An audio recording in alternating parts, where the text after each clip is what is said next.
My name is Wayne Coleman. I was born on July 1st, 1923, in a town called Clarkdale, Arizona. Most people don't know where Clarkdale is, but they know where Jerome is. Jerome was a great mining city back in the 1920s. It was one of the larger, better-known copper mines in the United States at that time. Right now it's sliding down the hill, so as a result of all the mining. But anyway, I was born in Colorado, in Clarkdale. When I was the ripe old age of probably 1 or 2 years old, my parents moved to Southern California, and I have lived there all my life, except for the few years that I was in the service. But I went through elementary school in the southern part, down in the LA area, Bellflower specifically. And I went to high school up in the southern part of the San Joaquin Valley, up near Bakersfield. I bite my tongue when I say Bakersfield because I actually went to Taft, and we were competitors between the two. Now, Bakersfield's a good city. But anyway, I went to high school in Taft, and I graduated from high school there. I spent a year at junior college, and I have 3 older brothers. They had not moved up to that area when my dad, working for an oil company, was transferred up there. So anyway, they still lived in the Southern California area, LA area.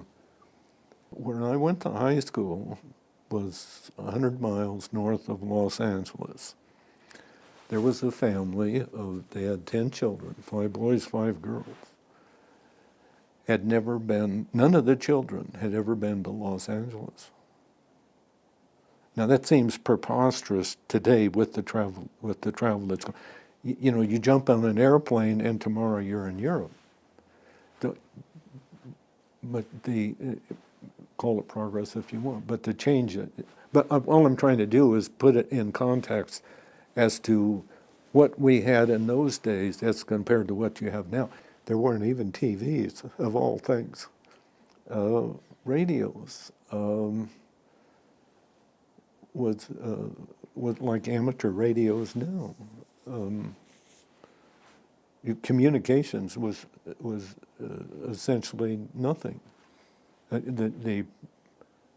Going from that time, communications-wise, transportation-wise, is a momentous step from then till now. If you've never been there, you don't stop and think about,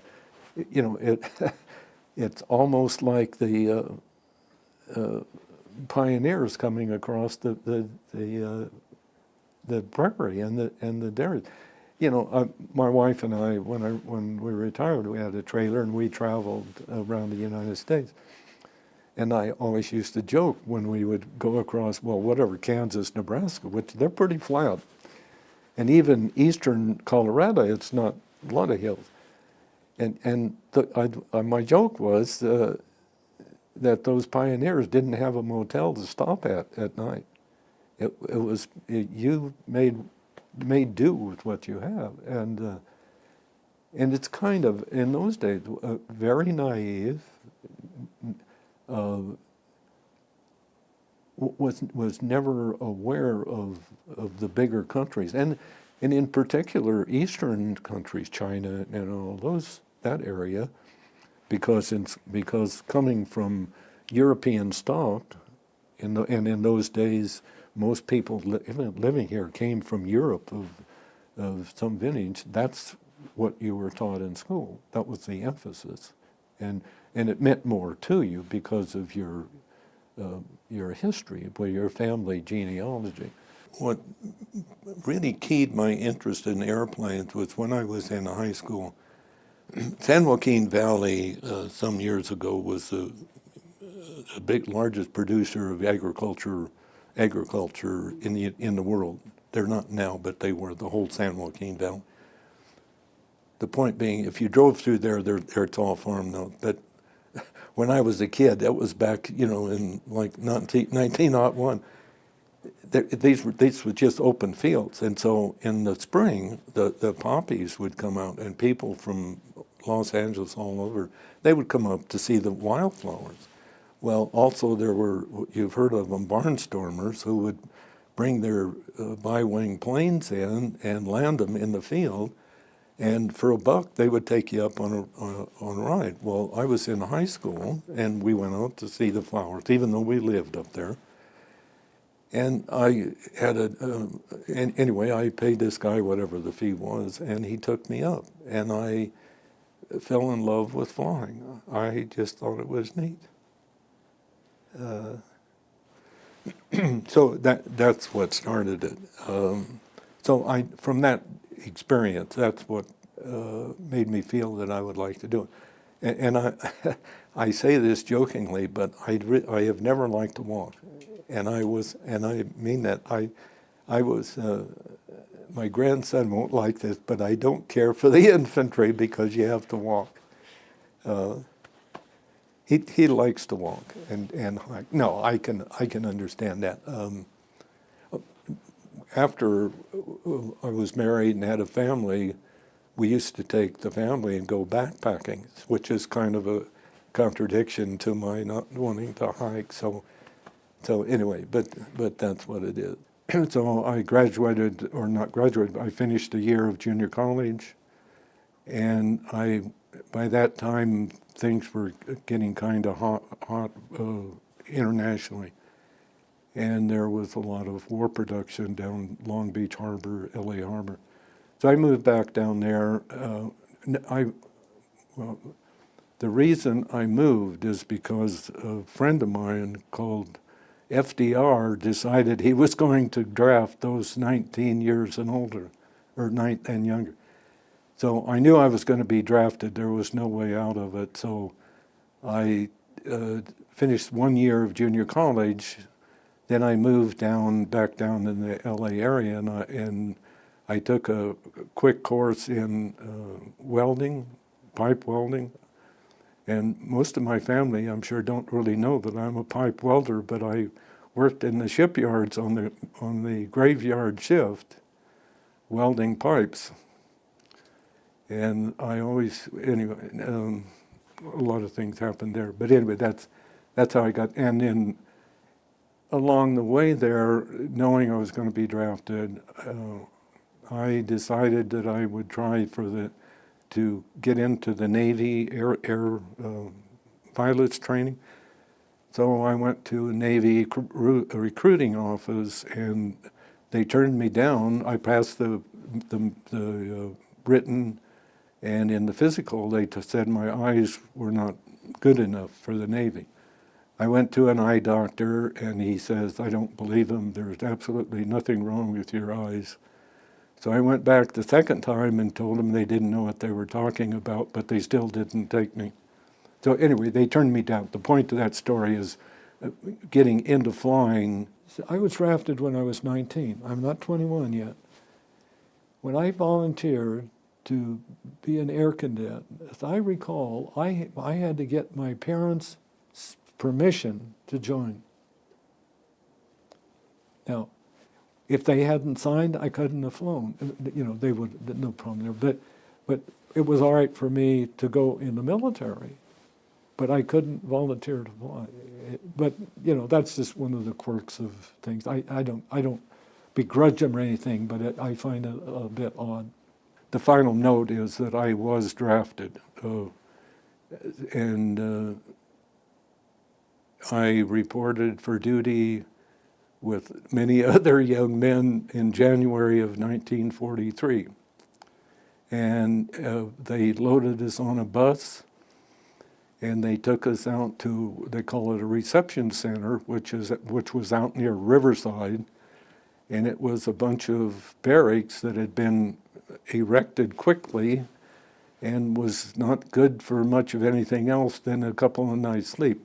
But everybody who was drafted went through this reception center, and it was there that you were given issues of clothes, you were given shots, and some way, somehow, which I do not know, and have never found out how they determined where you would go from there. But you left there and away you went. But you had a lot of shots, and I'm sure you've heard stories of guys walking through the line and guys on each side with a needle, and they hit you, and that's a true story. And you'd see these great big football players walk through, and they'd take about 3 steps and poing. They were on the ground, and this little puny guy walks right through, no problem. Anyway, the strange situation was, and the reason I go at the end of this, walking through one line one day, and it wasn't for shots, but there was lines for everything. So going through this line, there was a sign over there, and it says, "Cadets apply here." Well, that struck me to be the thing to do, because I hated to walk. I have never liked to walk. My wife will confirm that. Anyway, I signed up. Well, normally, almost everybody was there 3 or 4 days and they were gone. And they kept me at this reception center for, I don't know, maybe 6 weeks, 2 months, something like that. Anyway, during that period of time, they had accumulated, I don't know, 25 or 30 people who wanted to be cadets. And I was one of the first ones, and you have to recall, here's a young kid right out of high school, essentially, not knowing that the world was round instead of flat, but they had, just to keep me busy, they had me leading these guys from point to point, because I'd been there a week before they had. Anyway, so I thought about this, and just to pass the time of day, these guys, they didn't have anything to do, neither did I. I had never done this before, and we'd go out in this big field, and we would drill. And and I didn't realize when you say about face, which foot you should start on, and all those little details. And I'm standing there, it's funny, leading these guys, and they're saying, well, no, you do this. They were telling me that, and pretty soon we worked. But anyway, it was kind of an enjoyable time. But anyway, they accumulated 25 or 30 people. And of those, 6 of us went to Santa Ana Army Air Force Base, which is now Orange Coast College in Southern California, down in the Orange County area. How I was selected, I have absolutely no idea, and I don't think anybody else. But anyway, of those, there were 6 of us, and we went there. There was what they did there was they would put you through psychological tests, and coordination tests, psychomotor tests. And at the end of that time, they determined whether you'd be a pilot, navigator, or bombardier. And I was lucky enough to become a pilot. So you're just really kind of stepping right into aviation in a hurry. I was. It's my whole career in the service really went that way. I went from there to Tulare, California, took primary training, went to Merced, took basic. For Merced, I went to Luke Field in Arizona. It was kind of clockwork. And from Luke Field, I went to Baton Rouge, Louisiana, where I transitioned into P-47s. At the end of that time, they sent us to New York Harbor, put us on a ship, and we went across. We got there in England at a place called Atcham, which was a transition for all replacement pilots, P-47 pilots, and spent maybe 15, 20 hours there, and from there was selected and went to the 78th Fighter Group. And you know, I did whatever you do in the 78th, and when things were over, I was shipped back, went to Fort MacArthur, and they said, if you want to get out, you can, you've got enough points. And I said, okay, fine, I'm out. It was almost like clockwork. There was no no delay. A fellow that I knew that had been in the service, he went in before I did. Not only went in before I did, but he went overseas before I went in. And he spent all that time overseas, and I did all of this other stuff, came back, and was discharged before he came back from overseas.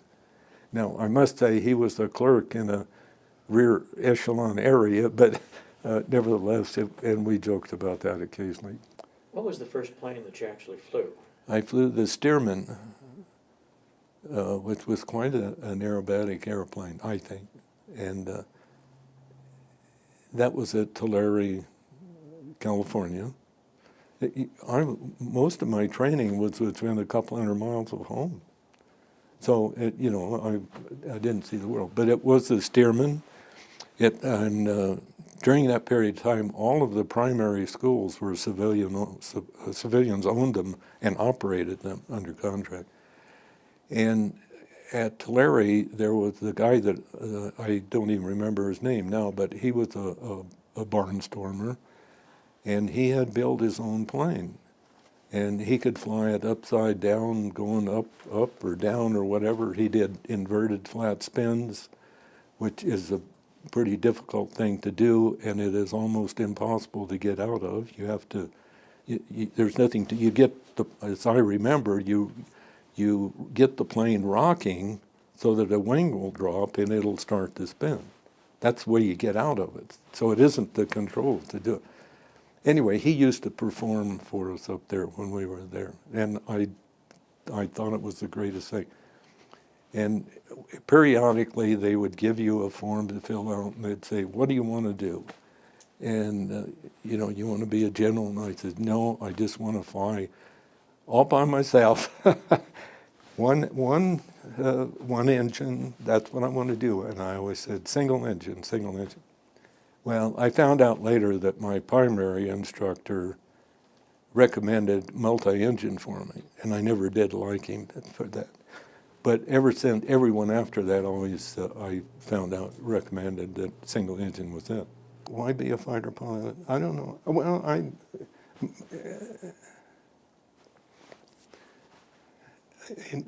don't know. That's a good question. But some things I did after at Duxford, really, I kind of answered that as a screwball and crazy things. A couple of crazy things. If I knew then what I know now, I would not have done them then. But I did, and things worked out for the better. The Stearman, which is it's an open cockpit.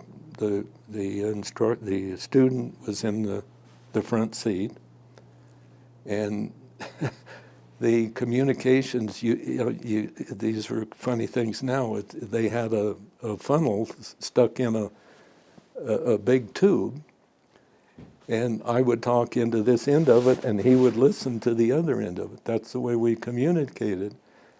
We wore a parachute, and you always wore a parachute, but he would take us up and you turn over. Well, if you hadn't fastened your seatbelt, you fell out. And in fact, there was one student who had forgot to do it, and he fell out. Fortunately, he had a parachute, but his penalty every weekend was to walk around this one square. It was a little parade ground area. And so that was his penalty, but he never did that again. But the point being is there were a couple of things like that you needed to remember. And I soloed, I don't know, in 9 or 10 hours. And it kind of paradox. My instructor in primary had gone through the Navy program at Pensacola. And I don't know whether he resigned or what, but he was hired as a civilian in this school. But he was a good instructor. He was a very good pilot. And so I took off. Actually, when he said, I didn't feel that I was going to solo that day. So it never entered my mind. And So he went up with me, and we went around, and I came back, and I pulled over to park, and he got out, and he says, "Okay, take it around." And I almost says, "I don't want to." But it was just kind of a reaction. Anyway, I went around, and you just go around the field, and I came in for a landing, and it wasn't a very good landing. I hit the wheel, but I did recover. I hit the throttle, and I took off and went over again. Anyway, when I finally pulled in and pulled over, he came out and he said, "If you hadn't made such a good recovery, I'd have called you in and flunked you." So that was it. But it was no. And from there, it was fun. In basic at Merced, talking about instructors and stuff. But in basic, in a BT-13, which was quite an airplane, but there was a returnee pilot that came up there, became an instructor, and he used to take another guy and I on the wings. Now this is our second phase of training, and this other guy and I, we'd get on his wing, and at takeoff, and we would take off, and we'd fly all around, and we'd come back in and land. I thoroughly enjoyed going up by myself and doing crazy things. It was a fun thing. Occasionally, they would send one of us, fighter pilot, over to a bomber base, and you would go up and make passes at a bomber, and the gunners would try to shoot you down with pictures. And so they sent me over to this bomber base for a week. And after the first night or two, I got lonesome. And they had a P-51 over there, or whatever it was, and over there, and I just flew it. But this one night, I got lonesome for my buddy. So since I wasn't doing anything at night, I came home, and I came back to the base, and I spent the night at the base, and the next morning I flew back. But that evening we had to have a little party just because I'd been gone for 2 days, So we had a party, and I got up the next day, and the crew chiefs normally did this, but you'd rotate the props through, I think it was something like 12 full cycles or something. Well, since I had their airplane and I had it parked and I was responsible for it, when I got up, I went out, and it was kind of cold and damp, and I went out, and I wasn't feeling in the most fittest way, so I started to turn the props, and I did a couple of quarter turns, and I looked at it, and I said, "Oh, hell, that's good enough." So I got in, and I went back to the bomber base, and I made the most beautiful 3-point landing about 20 feet in the air. And fortunately, it went right straight down instead of dropping or something. But that woke me up. I became alive after that. But this book I read is called Hellhawks, and it was about the 9th Air Force in the P-47s moving across France, and that we've talked about. And one of the pieces they put in there is that the Army Air Force lost 15,000 men in training before they ever came over. And to put that in perspective, the Marine Corps lost something like 16 to 17,000 in combat. Yeah. And so it's it's pretty phenomenal when you think about it. But you have the primaries were all civilian instructors. Basic was where the first military instructors came in. And when you look at the increase of number of people, these new instructors weren't really too old themselves, nor had they been in too long. Towards the end of the war, well, this is all hindsight, but I'm sure that the leaders, like the Marshalls and MacArthur's, Eisenhower, all those people, they saw the war coming to an end. They knew that it was being ended. So before this happened, and it is my opinion and my thoughts that that they saw that, so they started to decrease the training of new replacements. It had to come. So as they decreased them, what they did is they took the instructors from the various bases and sent them over, making them replacements. And in fact, coming into Duxford, there were a number of those people who came in as replacement pilots. The only problem was, if you call it pilot, but I know there's one guy, he was a major. Well, he'd never flown combat, but yet he was of a rank where he was put into one of those slots. There was a captain that came in. In fact, the captain was written up in the 78th newsletter. There was his brother in the Palm Spring reunion. He was killed, this captain, towards the end of the war at a strafing an airfield. But his brother came to our Palm Spring reunion here 4 or 5 years ago. But he came over as a captain, and he was, he had a few missions. But so you have that. Anyway, that was the way they got their replacements. I graduated from Luke in class of 44B. It was February of 1944. And it was either a 10-day or 2-week leave, so he went home.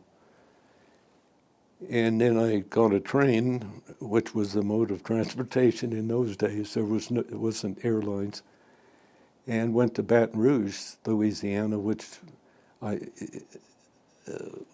had been raised in California, and society was different in those days in Southern California than it was in Louisiana.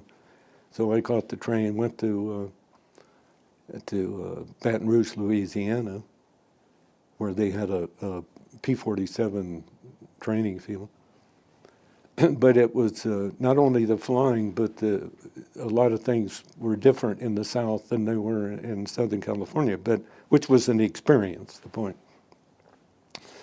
But that was March of 1944 that I got to Baton Rouge. And we had about, I never figure these out, but 2.5, 3 months of training. But the training at Luke at Baton Rouge was tremendous. There was a big difference in the size of a P-47 and an AT-6. And when I looked at that P-47, I'm not sure it scared me, but it made me think again. And anyway, and I can't really tell you what all happened to get up to there, whether flight or classes and so forth. But our ready room, the one I was in, happened to be right almost at the end of the runway. And so whatever preparation they gave to allow you now always through training, your first few flights was always with an instructor. Well, here I am starting to fly a P-47, and there ain't no instructor there to help me. So I went out. It was the first thing. Anyway, in the weather in the South, particularly in the afternoons, these big high cumulus clouds form. And they're beautiful. It's beautiful scenery, and we used to like to go up and fly around them.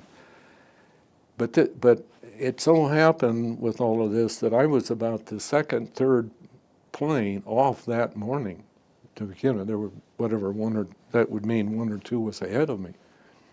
So I took off, and I'm not the type that start doing crazy things right off. I like to feel the equipment and see what it can do and get the feel of it. So I was up and I was concentrating on the airplane and how it flew and so forth. And I don't know how long it was, 15, 20 minutes, 30 minutes, something like that. But I suddenly realized that there was something other than the airplane, and I looked around. and the cloud cover had completely covered the ground, and I couldn't see any ground. So I looked over away from me, and I couldn't even tell you what direction, but there were, I don't know, maybe 6 airplanes, 6 other pilots, and they were over there going round and around, chasing each other, and I didn't know what else to do, so I thought I would join them, and we could go around and around together. Anyway, but I got over there, and I said, you know, this is dumb. We ain't going no place, and something has to be done. So I left them, and I don't know what happened to them, but I left, and I let down through the cloud layer. And it was, I don't know, thinking back, 800, 900 feet ceiling, maybe 1,000, but there was a refinery, and the stacks, the smokestacks, was up in the bottom of this layer of clouds. I mean, to give an indication of height. Well, as I broke out from the cloud layer, another P-47 went right in front of me. And I looked at him and I said, well, maybe he knows where he's going, I don't, so I followed him. Well, anyway, what it turns out is we were heading and we found the Mississippi River. Well, once we found the river, we knew where the base was. So we hit the Mississippi River, followed it back up, where we recognized things, and then we came in and we landed. And that was pretty startling. There were, I don't know, I think there were 2 of the pilots who went straight in, trying to find in. So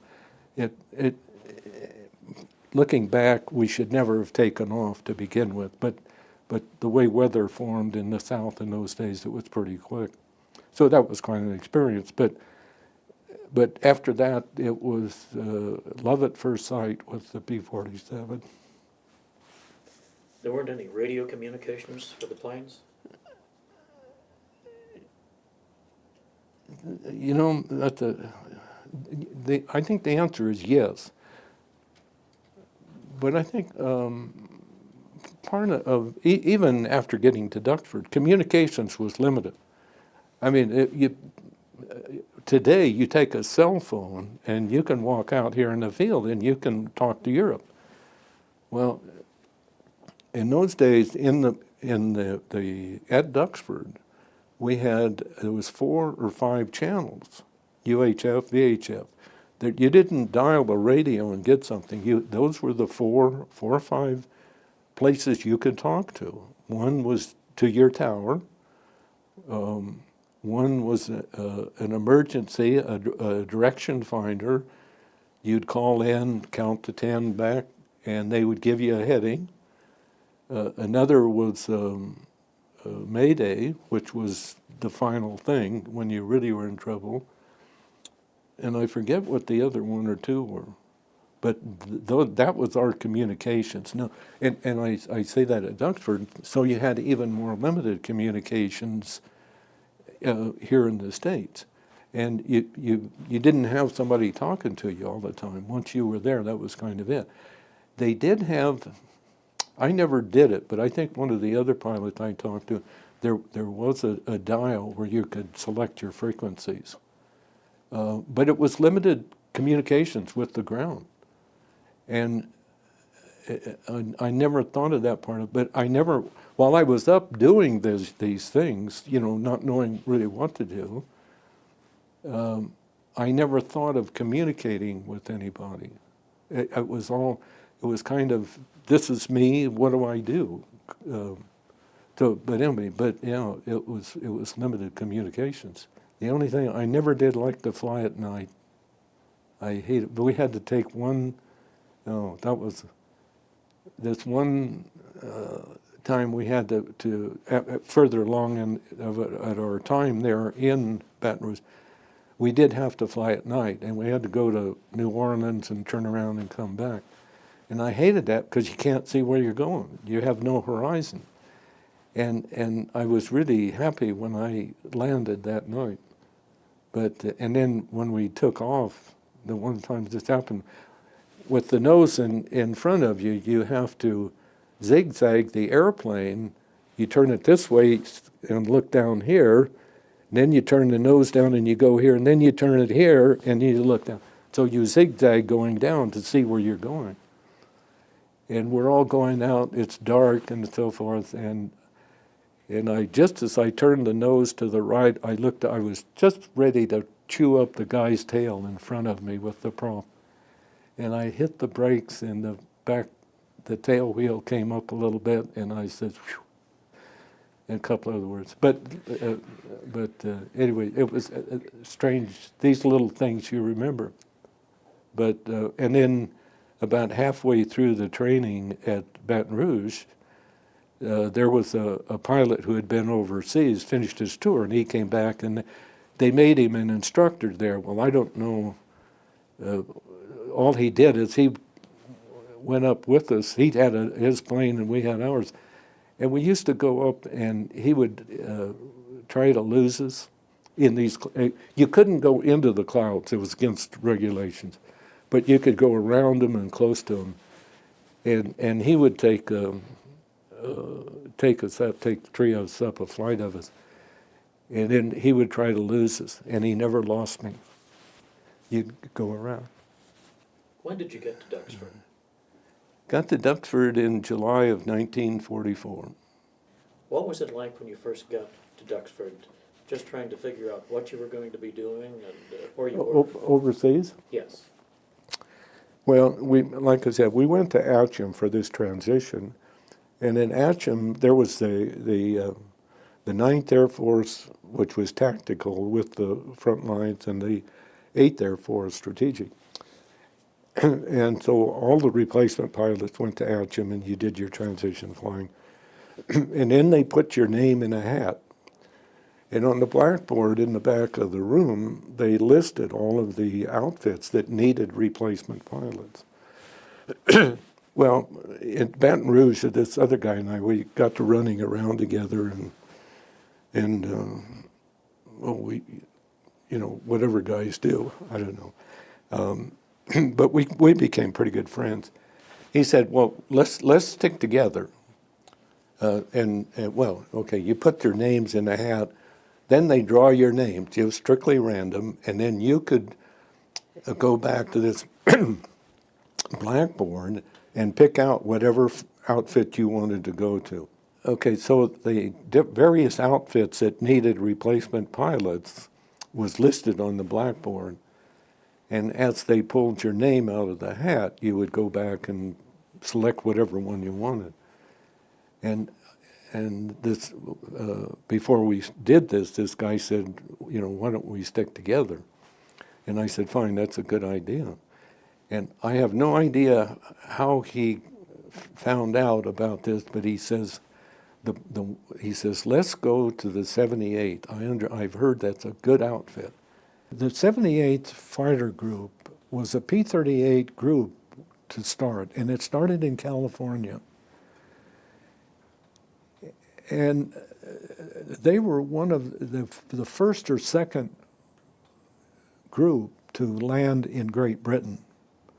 I think the 56 was the other one that was there, but they were in P-38s to start with, and they were up in Scotland, I think. Well, then the African fiasco started taking hold, and so they took, some number, half of the pilots and all the P-38s and sent them to Africa. And they gave the remainders the P-47s. That's how the 78th actually got into Great Britain. We went into the same squadron. We went into the 82nd. There were, the three squadrons in the 78th, and there were, 3 or 4 guys went and came from that group and went to the 78th, and then some of the other fellows we knew went to the 83rd and 84th. And but yeah, those three names we stayed together. We went to the 78th, and then we were, and I don't know why we got the 82nd. Whether we selected that or not, that's kind of strange. But I kind of went along with the flow of everything, and everything worked out pretty good.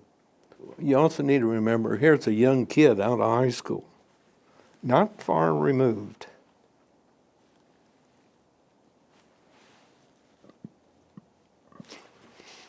Making these major decisions. And so, I said, hey, that sounds good to me. And so it wasn't far into the pulling of names that they pulled my name.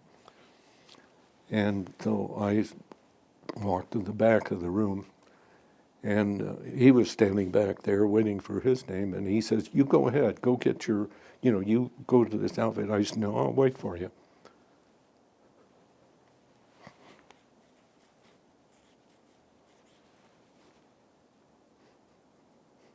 Brings back a lot of memories, doesn't it? We could stop to take a break if you prefer Do to you do want to just that. take a break Yeah. for a few Yes. minutes? No, It's not a that's big fine. deal to us. No, that's Okay. fine. Anyway, I said, I'll wait for you. And by chance, about third or fourth name after that, they pulled his name. And there were probably 60 or 70 guys there, And strangely enough, several names after that was a third guy that we'd been with. And they pulled out, so we all went back and signed up with the 78, and that's how we got to the 78. It was nothing planned. And the strange thing, it was Colman, Koss, and Croy. But this friend on about the third mission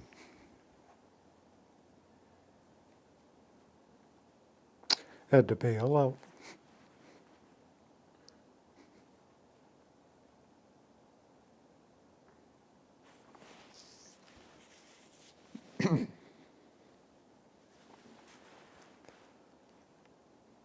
And he was hidden by a French family. And they hid him in a bedroom, and they told him that if there was a German troops in the area, he was to go out a window and go out into the orchard and climb up into a tree.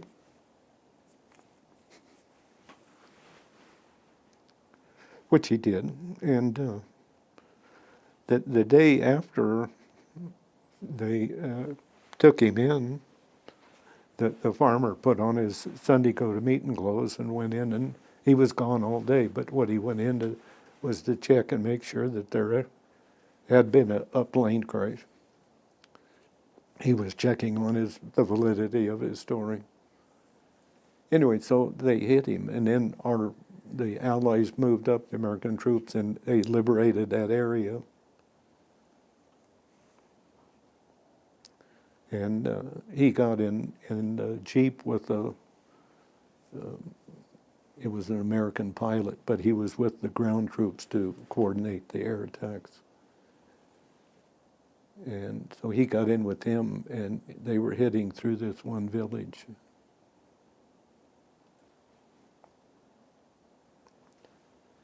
And there was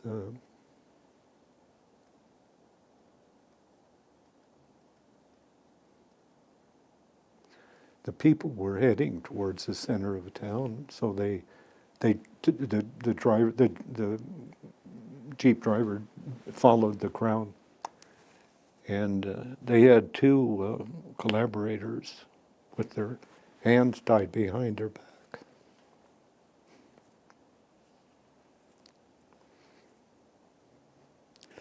And they let him up.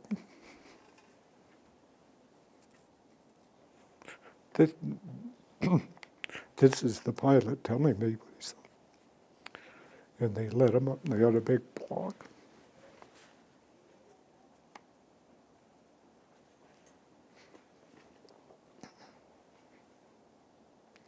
They put him over, and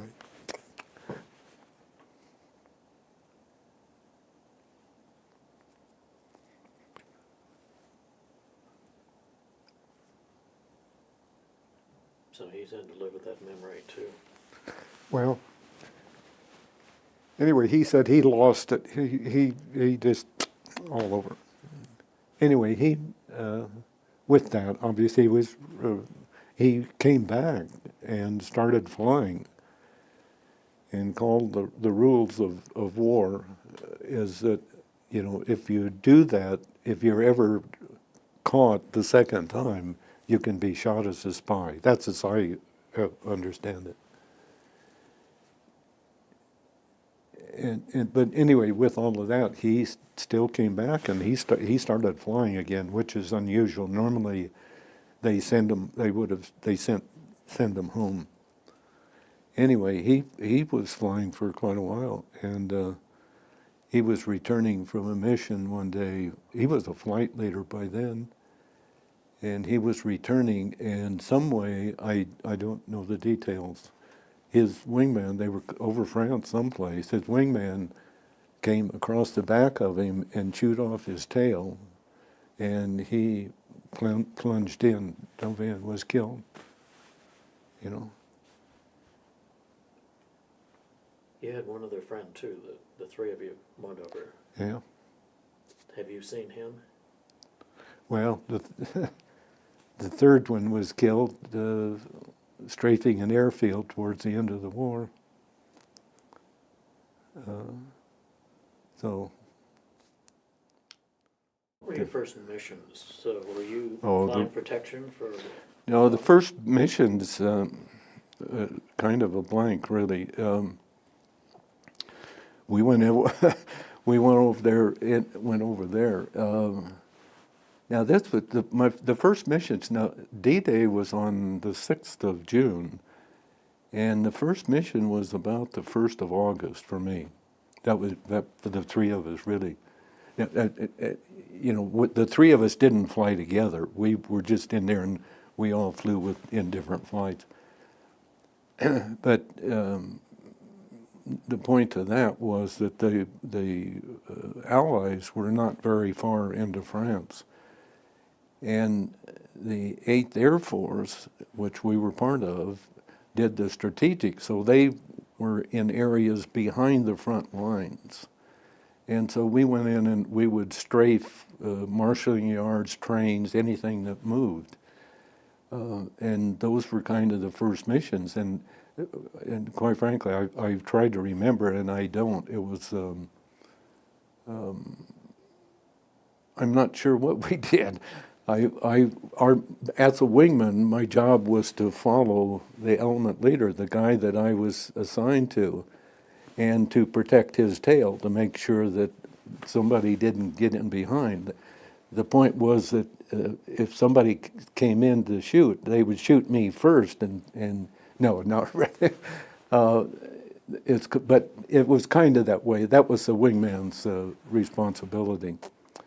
And so I was following my leader, and I'm not sure what we were doing, and he would shoot and I would shoot. But my first mission was roughly about the 1st of August, as opposed to the 6th of June. So it wasn't, the troops weren't into France very far when that happened. Then we just go over there and shoot anything that moved, almost. There were assigned targets. Yeah, before every mission, everybody that was on the mission would go in, and they had a big blow-up board up in front of the room, and with the map of Europe, particularly France and Germany and the Netherlands, and they would explain the purpose of the mission, what they were trying to achieve, and what the weather was like, and possibilities of enemy attack and so forth, what you might expect. And so then you'd go over and do whatever they pointed it out, whatever they wanted you to do. Every time we entered the French coast, you never went over a major seacoast city, like Cannes, one of those, something like that. You always went around them. But every time you went in, you always got flack. these, you see them in the movies, these black puffs. And the story is that as long as you could hear them, you were okay. It's when you couldn't hear them that there was a problem there in Egypt. But every time we crossed the French coast, we always got attacked. And towards the end of this war, there was this one pilot. He was, well, I want to say young, but I'm speaking of myself when I say it. He was quite a guy, quite a person. But he was my wingman, and I'm an old timer. I'd been doing it 3 or 4 times before this, and we cross in, and I look over, and I see this black stuff over here, and I heard it, and so I start to go to the right, and I look over, and it's over here, and I said, well, I'll go up, and I start to go up, and it's there. Well, fortunately, by that time I was in, but when this all started, this wingman was over here on my right. That's when I looked over here. And then I kept looking like this, and suddenly I looked for him, and he's not there. And I kept looking for him. Where is he? He was on my right. Finally, for no good reason, I looked over to the left, and I could barely see him. It was over to the left. To this day, I do not know how he got from on my right that far on my left, but he wasn't about to stick around. No, it was funny.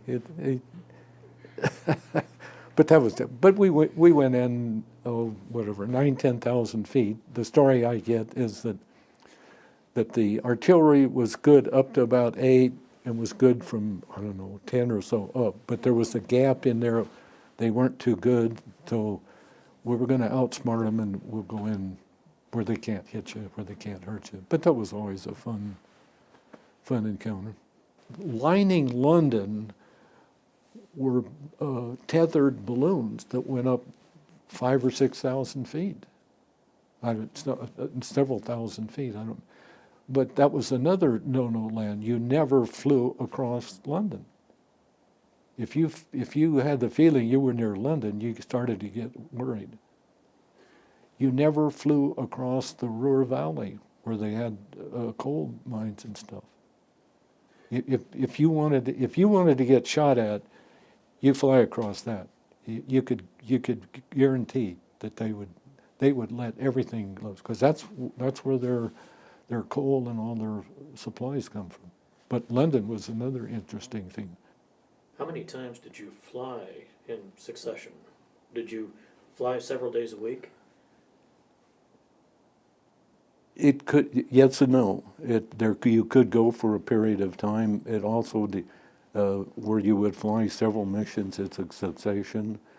It would depend on how many pilots you had. Whether once you finished your missions, assigned hours, we had to fly 300 hours to complete a tour. When you reached 300 hours, that was it. So if you were low on pilots, you might fly more often than others. And it depends on whether you were a flight leader or a wingman. And it depends on the activity. So you could fly in succession. On D-Day, I wasn't there on D-Day, but those who were there on D-Day, they were driving maybe 3-4 missions a day, because the distance wasn't that great, so that they could go in, do whatever they needed to do, and get home, refuel, get loaded up with ammunition, and go back. So it all depend on where you were and what was going on. And as things progressed, we were more inclined to go deeper into Europe than the 9th Air Force pilots, which dealt just with the front lines and protected them. But anyway, so yeah, and at that time, you didn't have the B-17s where we were going, so there was no escorting to do. A year before D-Day, and that's when the heavy bombing started. They were going in B-7, the British and the Americans were going in and bombing all of the war material plants, and they were trying to destroy and get rid of all the capability of conducting a war. So it actually, if you really look at it, it really started a year before the 6th of June. And now I didn't realize that until just a few years ago, reading about some of this. But the invasion was really the follow-up to all of the effort that had been done. And well, you get into to the use of the heavy bombing as opposed to what the P-47s can do. It seems to me I read not too long ago that there were some generals felt that they could have done just as much with P-47s as they could with heavy bombers, which it seems kind of strange, but also reading some of the books about the late 1930s and some of the thinking, military thinking, and the people who had the power felt that the long-range precision bombing was the way to destroy a country. The only problem is once you destroy something, how are you going to control it? That's when you need the ground people to come in and move. So it's a pretty coordinated effect when you when you look at it in total. So it's interesting, well, in a sense, to look at it and see how it was done. So the point to all that, we would, a lot of what we did, we did escort B-17s, B-24s, and we would go in, but we would meet them more maybe halfway to the target, which was considered safe area.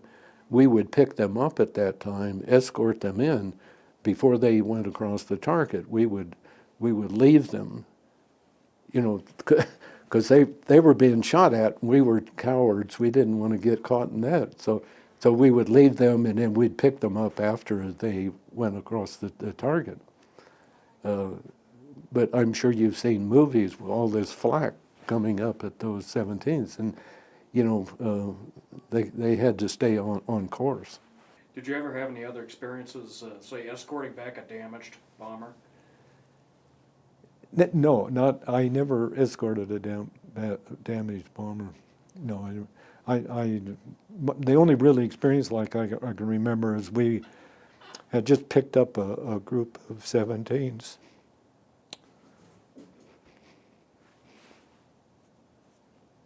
And we were up higher than the 17s. And I looked over, and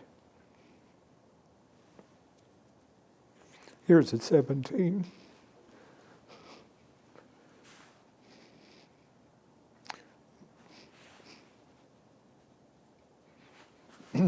Never saw any parachutes or anything.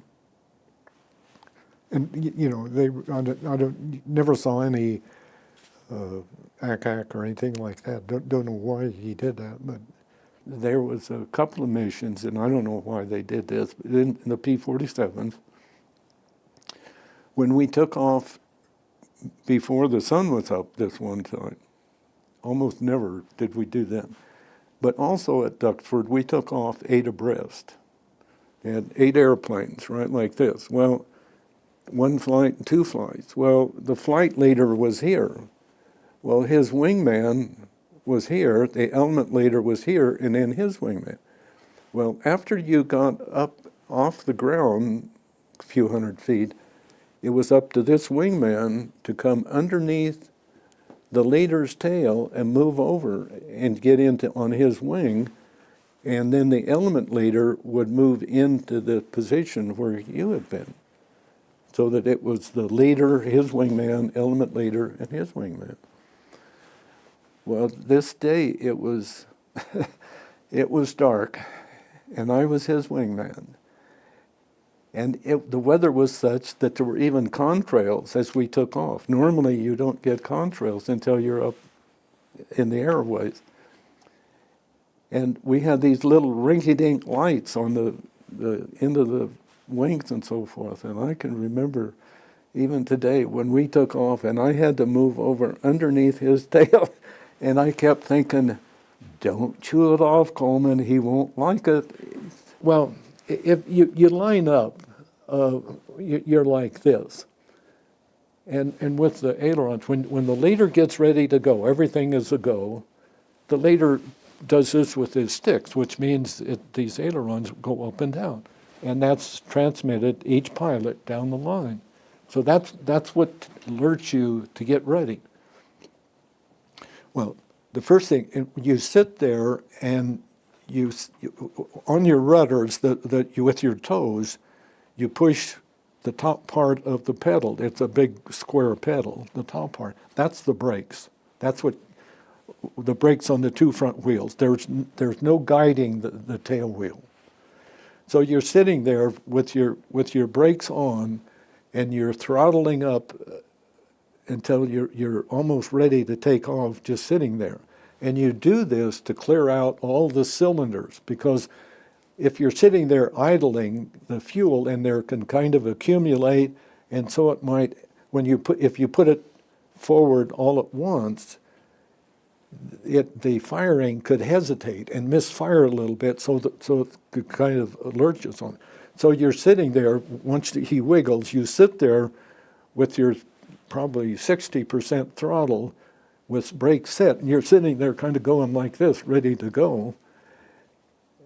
And so the leader, he releases his brakes and he starts to move. Well, the second guy can't do it exactly when he does it, because you don't know exactly when he's doing.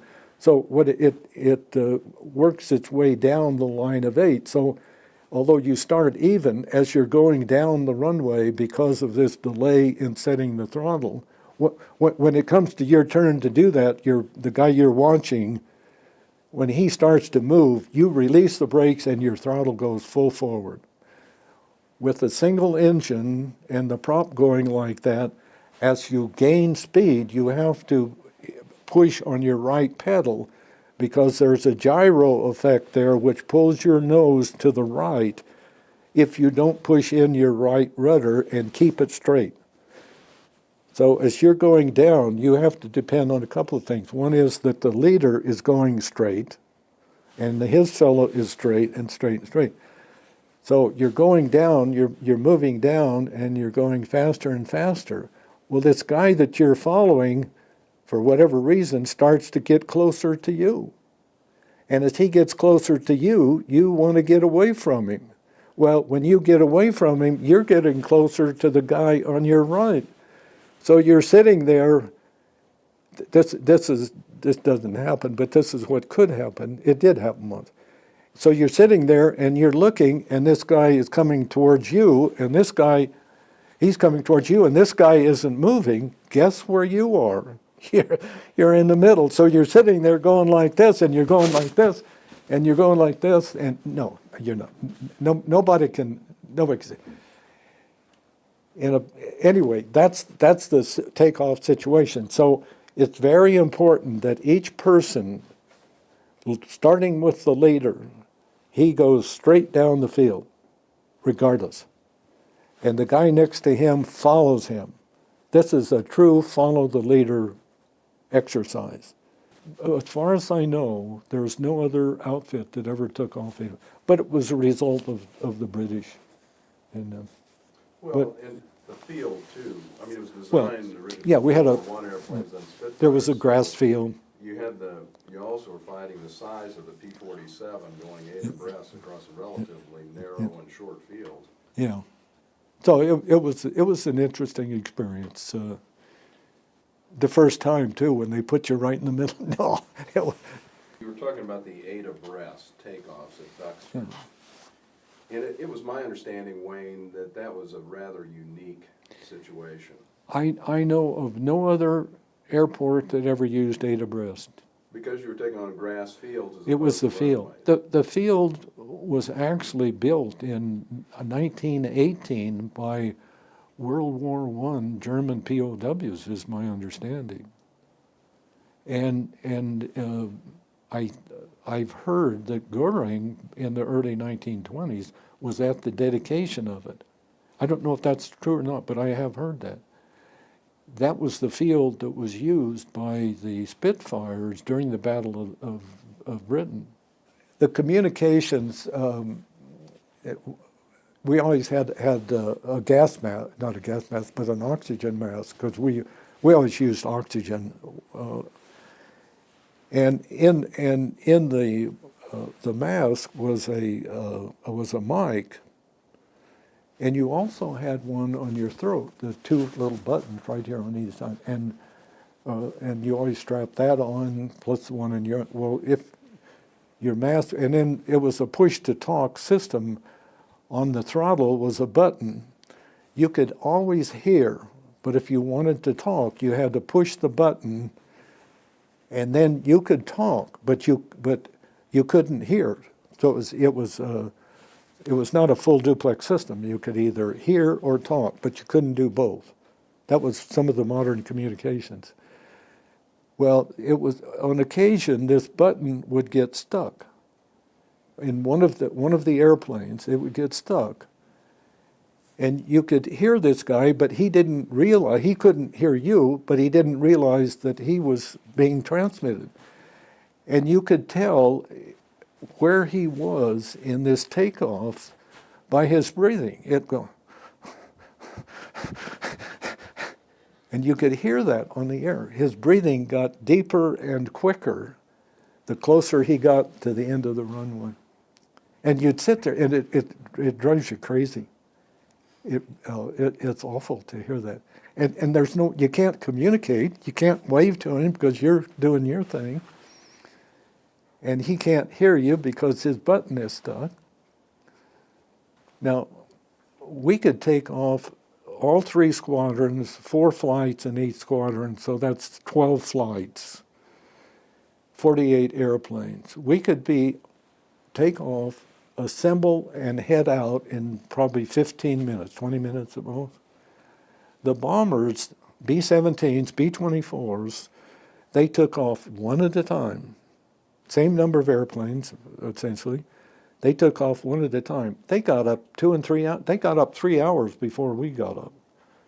They started taking off 2 hours at least before we were. They were halfway to the target by the time we got out of bed, almost. So we'd get out, we'd have breakfast, a leisurely breakfast, and you saunter down to the ready room, get briefed, you get out, you take off, and you go and you meet them, whatever, halfway to the target or some safe area. We didn't follow them. We didn't pick them up over England and take them the whole way because there was no need for it. But that's the exercise. Now, in the P-51 days, I wasn't on the mission that day, and I have a picture of this. There was one guy who had just gotten up off, and he moved over behind the guy on his left, the one he should have been following, and he got into prop wash. Well, you don't have a lot of control over an airplane when you're taking off. And you get into this problem, and of course it flipped him, and he just tumbled. Well, of course they have the emergency people, trucks and fire trucks and all that there. He didn't have a scratch. The guy that pulled him out got a scratch on his finger when he pulled the canopy loose. And if you took a look at this plane, you would say, how did anybody ever get out of it? But it was demolished. He just tumbled. His right wing dropped, caught the ground, and then he just started tumbling. Well, the P-51 isn't as rigidly built as the P-47, so the wings were compressed in and the nose, so it was just kind of one big ball of aluminum. We took off and we formed up and we went over and we did some dive bombing and some strafing of a train. And I think this was the same time, but 2 things happened after we got over there, we were dive bombing this train, And I don't know why, but we started out dive bombing at a higher altitude than we normally would start. And so anyway, I was up there and I went off and I was going down. And I was really concentrating, and this is always a problem, is you get, what's the word, so intent on what you're doing, you get hypnotized, is the word. You become hypnotized with your target, and you can fly right in. They claim that on a freeway, if you're following a truck, that people have done that. They get hypnotized with that truck in front of them, and they'll run right in the back of it. Well, I was so intent on this, and anyway, I released the bombs, and then I reached down to pull on the stick, and it wouldn't move. And I literally put both hands on the stick and the rudders, and I pulled back as hard as I could. And it wouldn't, I say it wouldn't move, but it moved just enough to start a slow pull-out. Well, the good part of having started it higher than normal was it left some extra altitude for me to get out of it. But I did, but I very slowly, I could move it just enough to control it a little bit to come out. And I blacked out, and the next thing I knew, I was back up 8,000 or 9,000 feet. So I came out, but that was, man, and I looked at the,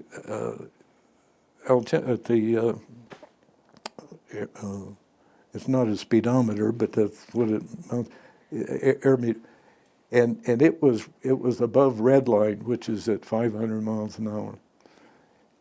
And I have thought of that several times. And the bad part is I shouldn't have started out so high, but the good part is I wouldn't have made it if I hadn't. But that was funny. And then it turns out that this dumb train, I think it was a fake, because the sides of this one car, as I remember, just fell off, and here was a machine gun in the middle of that, daring me to do something. And I did it, but that was an interesting experience.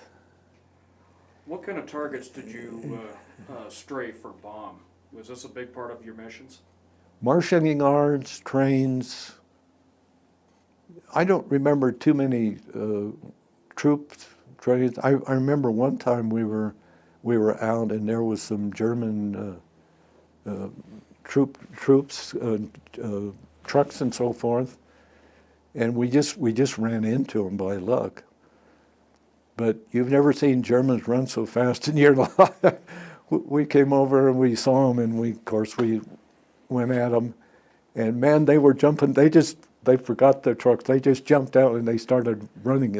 Actually, it was on an Autobahn, and there were trees, forests on either side. There were some clearings, and they were running for those trees to get out of the way. And so we got us some trucks.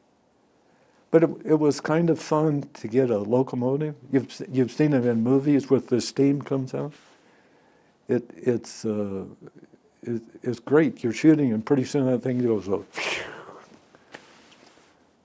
But a train, it's the P-47 had 8 50 caliber machine guns, which is a lot of. They do a lot of damage, and they have these incendiary shells. So that when the 5th one hits, it sparks, like I said. Well, you get a train that's going in this direction, and you start out here from the back, and you come in, and you start at the rear of the train, and you pull your trigger, and you can just start sweeping the length of that train with those 50 caliber bullets. But what's also kind of fun, and you normally don't say this, but with flying the airplane, it has to be coordinated. And if it isn't, if it skids or yaws or something, and you need, the airplane is the gun. You aim the airplane. When you aim the airplane, you're aiming the guns. And you'd aim the nose of that airplane at the back of this train, and you could start raking it right from the back and going right up the length of the train. Well, you can sit there, and normally it seemed like, as I think about it, that you were always a little short. So you can pull back on the stick and pick it up a little bit. And then if you're left or right, you can sit with your rudders and tap them and yaw the nose to get them, to get the right trajectory. So that's kind of fun to sit there and maneuver. So it's more than just flying. But it's also if you catch a train coming down the track and you get the engine, and there were a lot of steam engines there, and you hit them and that steam just goes, so it's fun.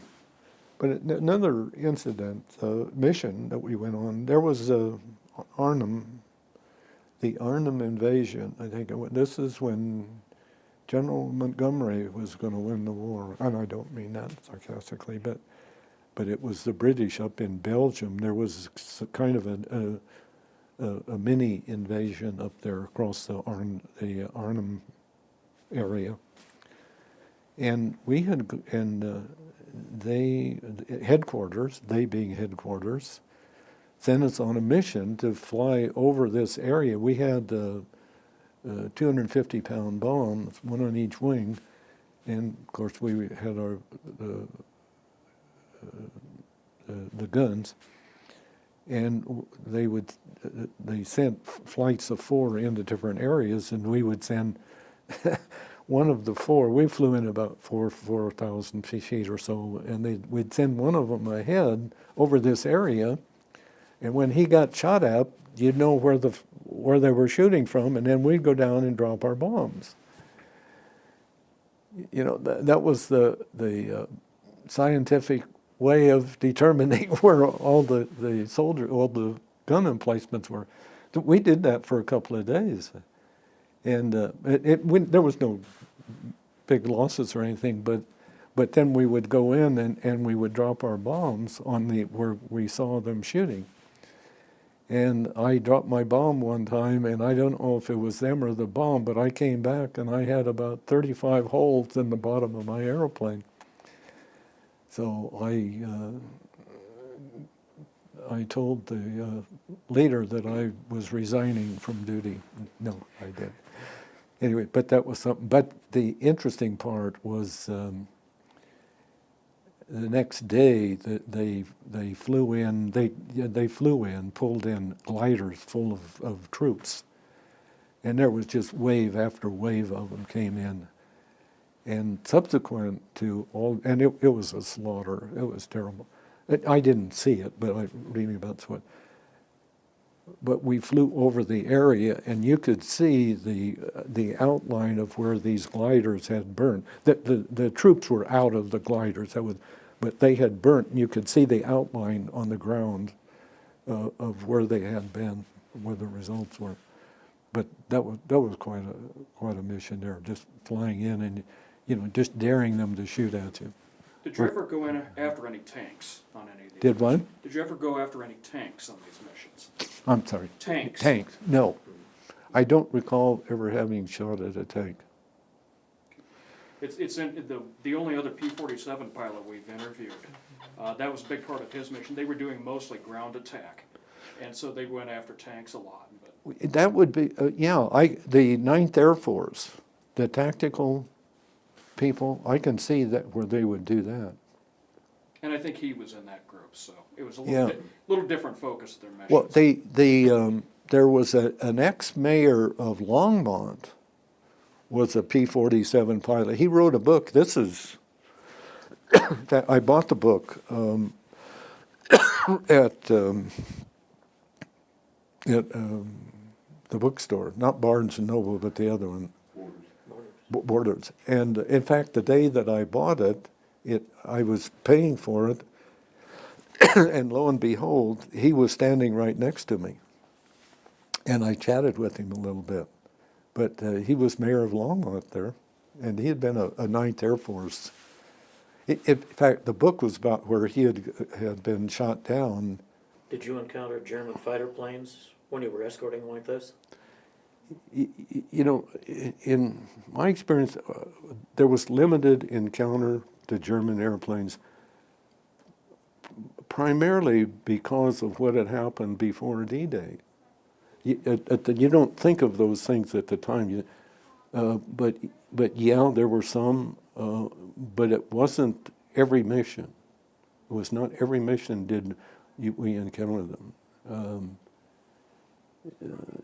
If you want to hear my experience there, in the P-47, this is, as the longer you're there, you kind of go up in a hierarchy.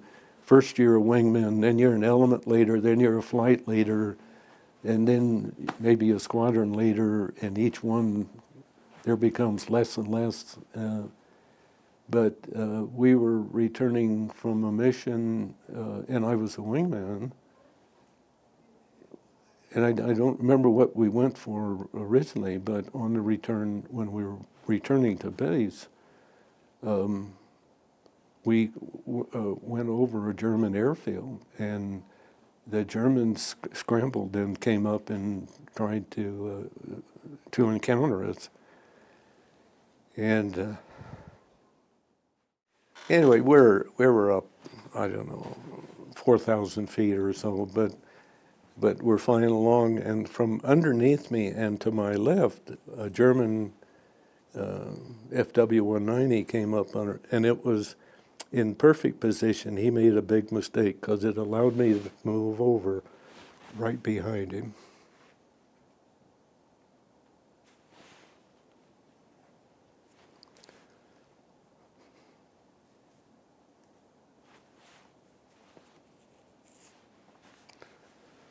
And I did what you were supposed to do, and I pulled the trigger, and I saw him. He, I don't remember, caught fire or something, but he banked over and plowed in. And then by this time, everybody was scrambling, and I had kind of lost sight of where everybody was, and I was down, I don't know, maybe 1,000 feet. And here was an F-190 coming right at me, and we're going, and somehow he broke to his right, which was this way, and I went this way. When he broke, my suspicion is that the airplane did a snap roll, because he broke off and he probably pulled back on the stick. Anyway, the net result was that he snapped and he plowed into the ground, and I could see the remains of the plane. In fact, when you fired in the P-47, there was also a camera that was attached to the trigger, and so you could make camera only or camera and firing. And dumb young pilot, I turned off the guns and I took the camera and I took a picture of all this strewn aircraft. And I don't know why I did it, but I did. And so then I'm looking around and I'm kind of by myself because I didn't see anybody, but I saw this FW-190 headed due east, and he was quite a ways from me. And I thought, well, I don't know what I think. But anyway, I started chasing him. And all of this doesn't make sense when you think about it, but he was quite a ways from me. Well, I would look at it, and I would shoot, and I'd pull the nose up, and I'd squirt a few rounds. And when I was trying to lob it over to him, well, that doesn't make sense when you think about it. But anyway, he was far enough. But I swear that every fifth round was an incendiary, and so when the fifth one hit, you could see a flash, so you could tell where you were shooting. So I was trying to catch up with him and wasn't doing a very good job of it, but I was putting a few rounds in his run, and I'd get higher and higher, and I swear I saw some flashes on him. Anyway, what it was, but pretty soon he made the big mistake. He broke to his right, to his left, and he broke over. Well, the minute he did that, that allowed me to overtake him. That was his. If he'd kept going, I was going to have to quit because he was going due east, and I needed to go west, and I was running out of fuel. Anyway, he broke to his left, and he came up, and when we ended up, he was flying close formation. He had jettisoned his canopy. He was flying close formation off of my left wing. And I looked over at him and I said, no, not really. But he did. But he made a mistake and he broke off, and he I don't know why. Anyway, he broke to his left, and when he did, he just kept going. Well, we were down, I don't know, 900 feet, 1,000 feet, pretty close. And he just broke off and he went right into the ground. And I took a picture of it. You had to have verification, for all this stuff. No, I don't know why. Anyway, so that was it. And so then I had to figure out how to get home because I didn't know where I was. No, had a pretty good idea. Anyway, so I headed due west towards the channel, and even to this day, I let the gas tank get too low because I hate to put gas in the gas tank.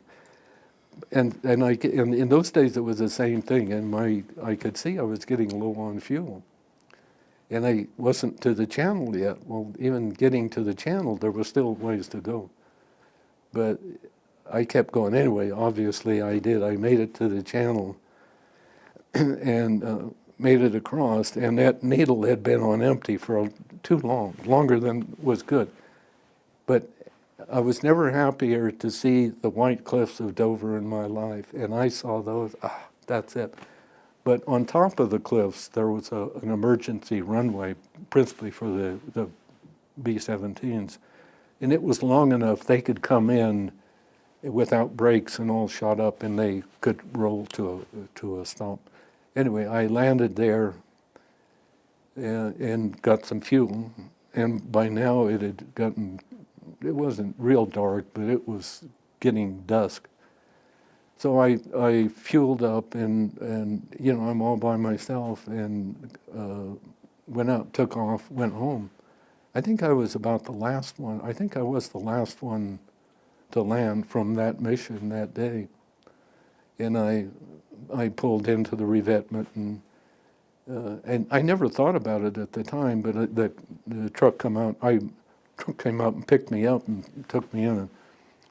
And while I was doing all of this, well, of course, the crew chief, he said, "What'd you do?" And I said, "I got 3 of them."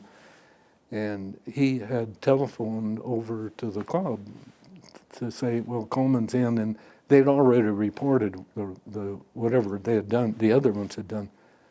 And so as I walked in the club, there was an announcement, Colman got 3. So that was kind of interesting. And had dinner and went in the bar and had a drink. Did you have any other air-to-air encounters with fighter planes?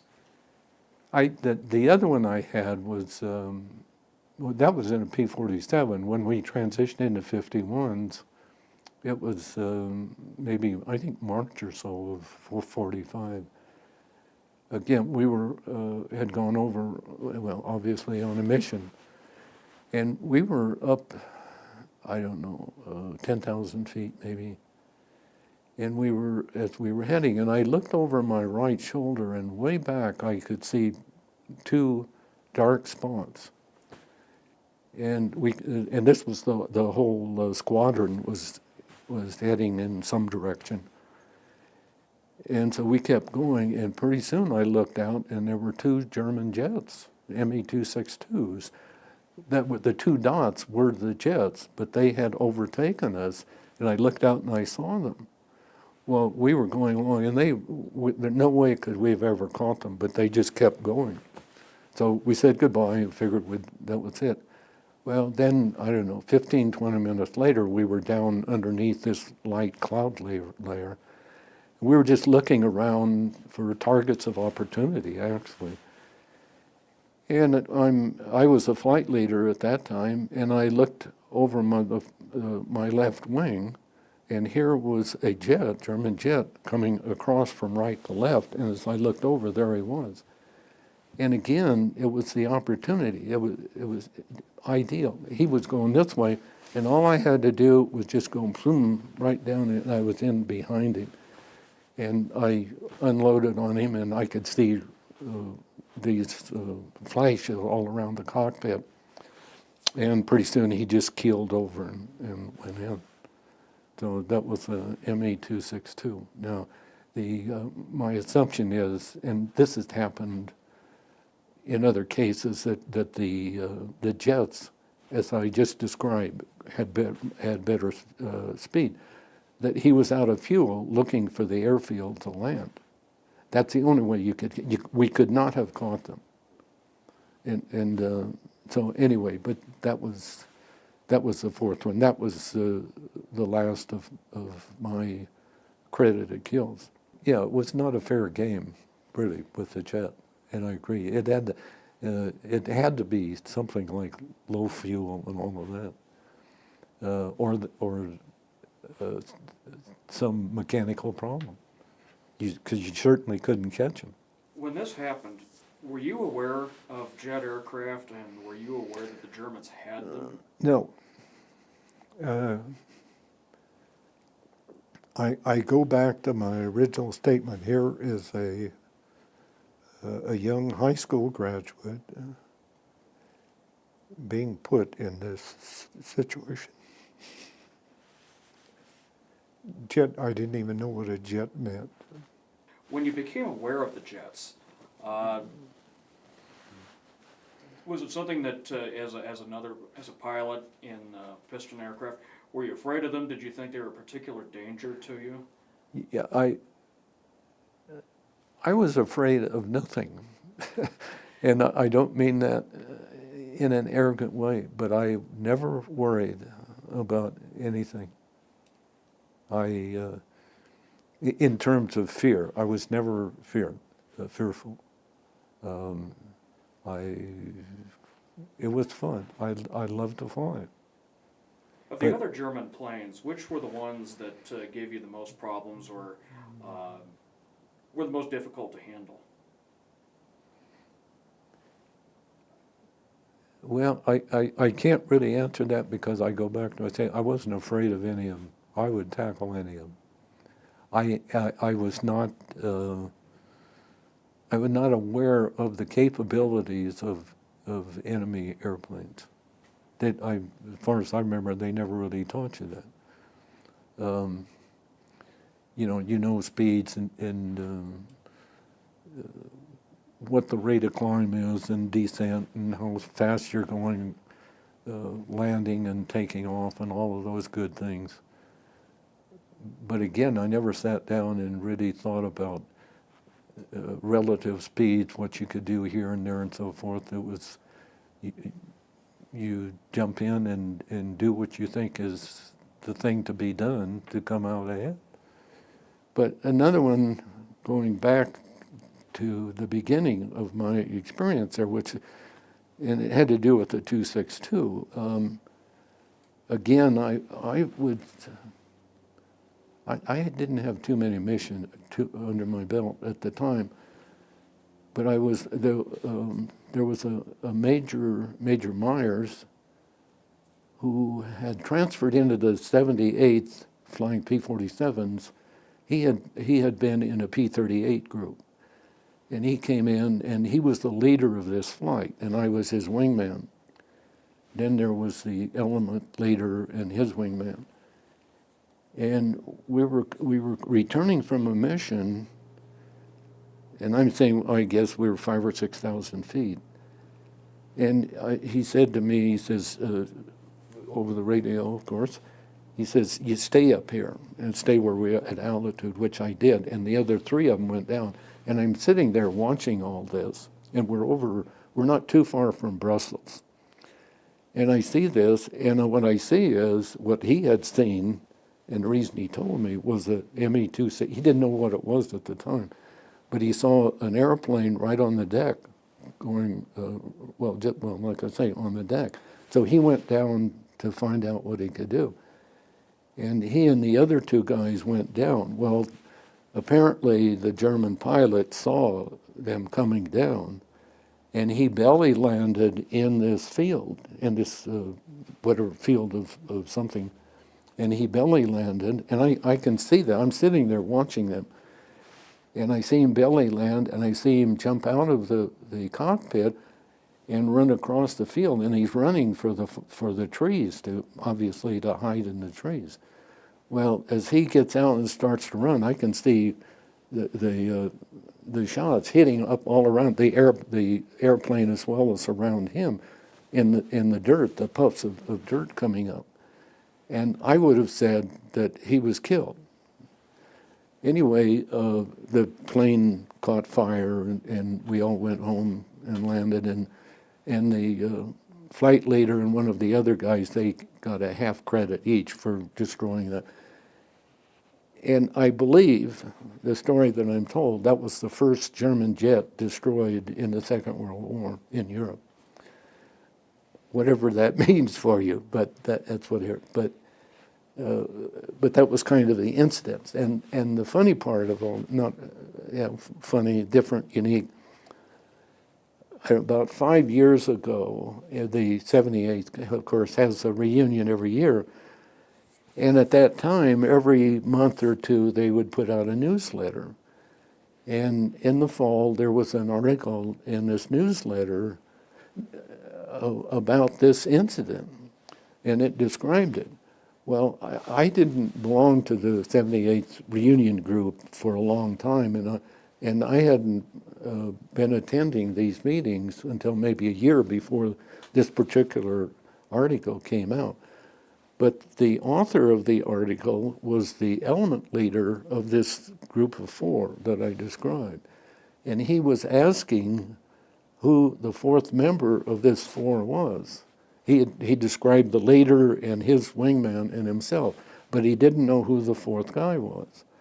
Well, it turns out that I remembered all of this, what I told you. And so I responded to, and in the article he says, if you read this and you know who it is, let me know. So of course I wrote him and I let him know it was me and so forth. And the reason he was finding out is he had gotten, I don't remember the details, but Samuel had investigated this incident and the German pilot, and he had gotten in contact, with this German pilot who was in that plane. And they had corresponded. Well, not only that, but there was a Belgian in this little town where the guy belly landed was about 20 miles northwest of Brussels. And a policeman who was very interested in World War things, he was probably, this is maybe 8 years ago, at that time he was 50-ish. But over the years he was very interested in World War II things. And for a number of World War II things that happened, he would go, he got volunteers of the city, and they had their organization. They would put plaques for all these different things that happened around that town during World War II. Well, it was with this gentleman in Belgium that got these things together. It was in contact with this guy who had put the article in this newsletter. And then he also knew about the German pilot, so he was kind of putting everything together. Well, what the Belgian guy was doing, what he was trying to lead up to, was to get the names of all four of the pilots that was in this flight when this occurred. And I was the fourth one that they found. And not only that, they had a ceremony, and that for every one of the plaques they had up in this area, they would have a ceremony of the local communities, and all kinds of things happened parade-wise, and they would undo the cloth over the plaque, and get up and give some speeches and all that kind of stuff.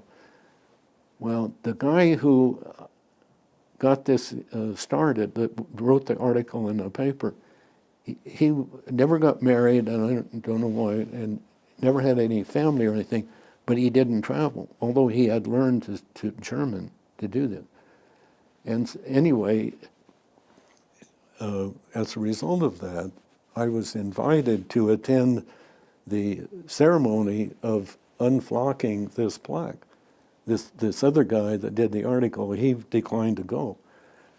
But interestingly enough, the pilot of that German aircraft who survived the war and flew other airplanes, and he'd become somewhat of a friend of this other guy. He had died not too many years before this dedication of the plaque. But his wife was invited to that, and she refused to come. Anyway, the net result of all this mishmash is that my wife and I, we went to this little village in Belgium and stayed with this guy, and then we went to this ceremony representing this group, and they undid the plaque, and the plaque, there's a small cemetery facing, there's a little building, and then you go around the building, and the cemetery's in the back of it. But the cemetery goes back for several centuries, but it was in this area that from this cemetery, you could see the location from where the German jet had belly landed. But so we went to that ceremony as guest of honor, and it was a moving,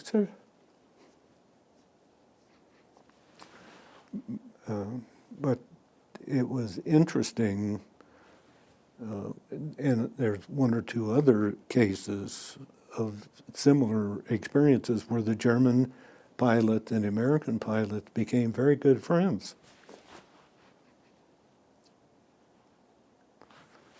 It's nice to hear about things like this. Pardon? It's nice to hear about things like this, the aftermath of war. This Belgium gentleman, he had American flags, I think, for sheets. He had pillows on their sofa with American flags.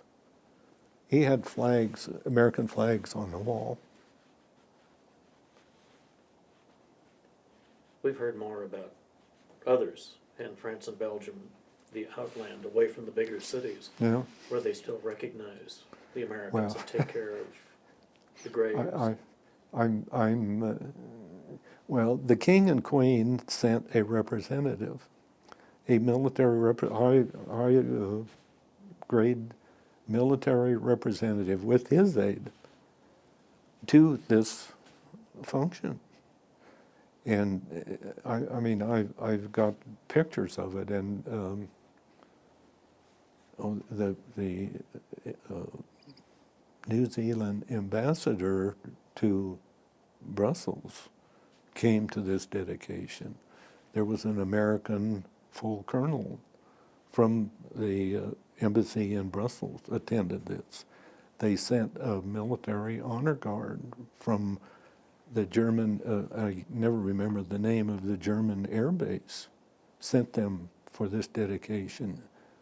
There was a little old lady afterwards came by and says, "I remember when that happened, when the plane belly landed." She says, "I remember that." During the winter, the whole Northern Europe and Great Britain was fogged in. I mean, it was heavy stuff, went up very high, and it was fog on the ground. And this was in P-47 days, and I don't know why, but there was a P-38 reconnaissance outfit in England, and obviously they went out to take pictures. Anyway, they decided, whoever they is, that they wanted to go over and take some pictures, some aerial photography. And they needed some escort to do that. So we'd been sitting on the ground for a week or 10 days. and they sent this P-38 over. Well, our navigation dead reckoning was, our navigation was a road map, almost literally. That's how we identified where we were. And so they sent this P-38 and landed on our field. We had a big grass field, so there was a lot of room. And anyway, so they put together a flight, 4 of us, and I was the flight leader. And so we went out, and the P-38 took off, and then the rest of us, the 4 of us, took off after him. And once you got off the ground, it's not total darkness. There's big areas of where you can see each other. Anyway, so after we got up a few hundred feet, we lost sight of the ground, but we could see each other, and we were to follow the P-38, because since he was going to do what they wanted done. And so we headed eastward, and we flew hour and a half, 2 hours. I'd say maybe 2 hours. Never saw the ground. But again, it's you're not just encompassed so you can't see anybody. We could see each other.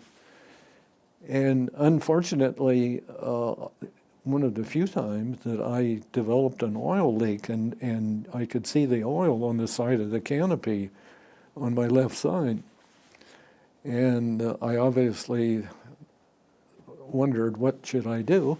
That was the first question, and it was obvious I couldn't keep going. So we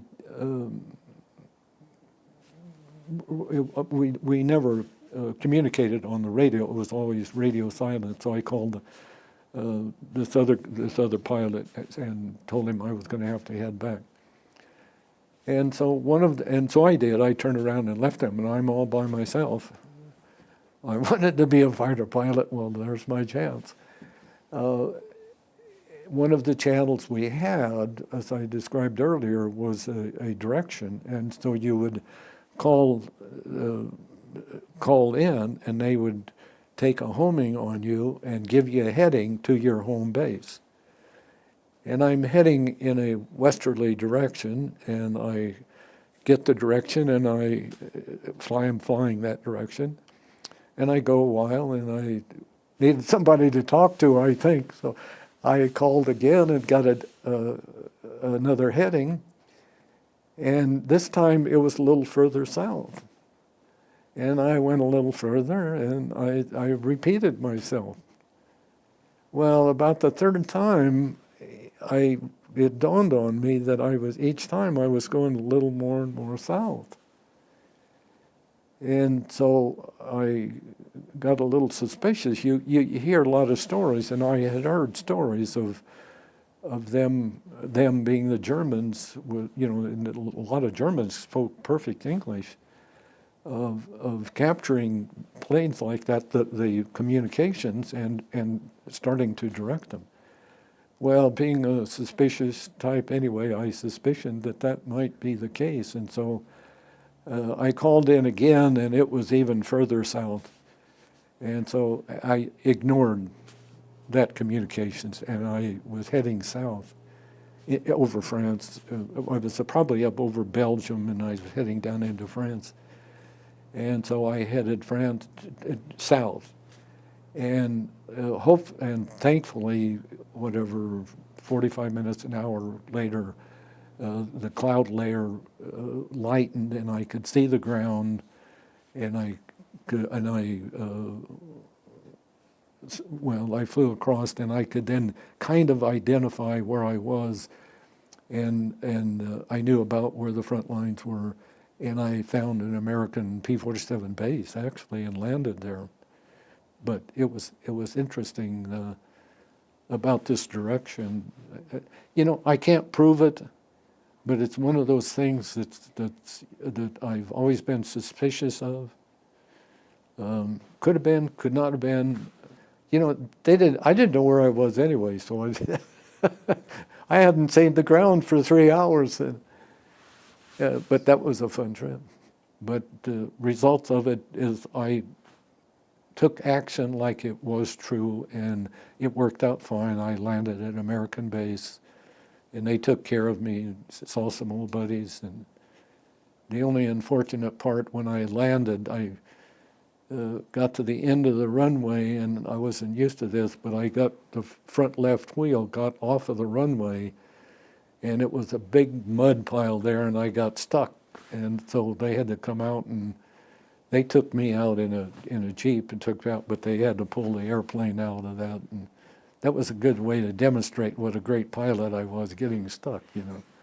And so I stayed there I was hoping that they would fix the oil leak, and so I spent a couple of days there, which really wasn't too bad because, that was another time. But this time, there was some of the pilots there I'd been through training with, and their conditions of living were much worse than the way we lived in the 8th Air Force. But they had a lot of mud and dirt and stuff, and they lived in tents, and their eating area was a great big tent, and when they put a bowl in front of you, if there were 4 of you, family style, you didn't eat. If there was some left over here, you didn't eat there. That was for them. That was rationed out to you. And I know that because I tried to they had something that looked good, and I wanted it, and this friend of mine says, no, you don't touch it. So anyway, we're having dinner, but it's in this big tent, and then so I talked to them, and this was, I didn't realize it, but this was, I think, around the time of the Battle of the Bulge. I don't think it, I know it. Anyway, because they were describing some of the German old pottery and stuff like that they had. But it wasn't too bad because they put me up in a hotel in the local village, which was very nice, well-kept, real clean village. There was a bomber crew in there. They were waiting, but they said the airplane was fixed. I think I stayed 2 days, but when I did go out, so I took out.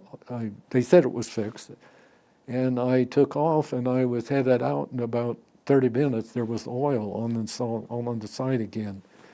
So I knew then that they hadn't really done it, and it wasn't. And I'm looking back on it, really wasn't a priority. They had other things to do. But I did make it home to the base, and coming in, I opened the canopy. The oil was so thick I couldn't really see anything out of it, and that's you looked out the left side to judge your altitude when you're coming in for landing, because the nose is up in front of you. Anyway, I opened the canopy, which I normally didn't do, and came in and made a landing. I don't remember now why I landed at this base, this second instance, why I landed at this American base. But what I remember is I was getting ready, whatever I was there for, I took care of, and I was getting ready to take off and return home. And I'm sitting out there on the end of the runway, and the runway I'm going to use, but there was another runway coming in a different direction, and there was one of these big rollers. They were filling in apparently bomb craters on this other runway, and he was at the upper, about halfway of the length of the runway, but apparently they were filling in, and he was rolling it down to make it hard. So I'm sitting there waiting, and I don't have communication with him, but I look over, and here is a B-17 coming in, landing on that runway, and I can see, and this Frenchman on this roller, he had a sun protector over the top of it, to keep the sun off of him. Well, the 17's coming in, and I'm just watching it, and he hits, and he kind of bounces up, and he gets up just high enough so that his wing clips off the top of that cover off of this Frenchman. And I can see this Frenchman jumping off of the roller, and he's running across. And I assume he was speaking French, but he was giving that pilot hell. Well, what it really amounted to is that he was returning from a mission, and he was all shot up. Because once he got over the roller, he lit and he rolled to a stop. Immediately upon stopping, the crew members was out of that plane. and they were running. But it was funny. That Frenchman was giving that pilot hell for coming in like that. That was amusing.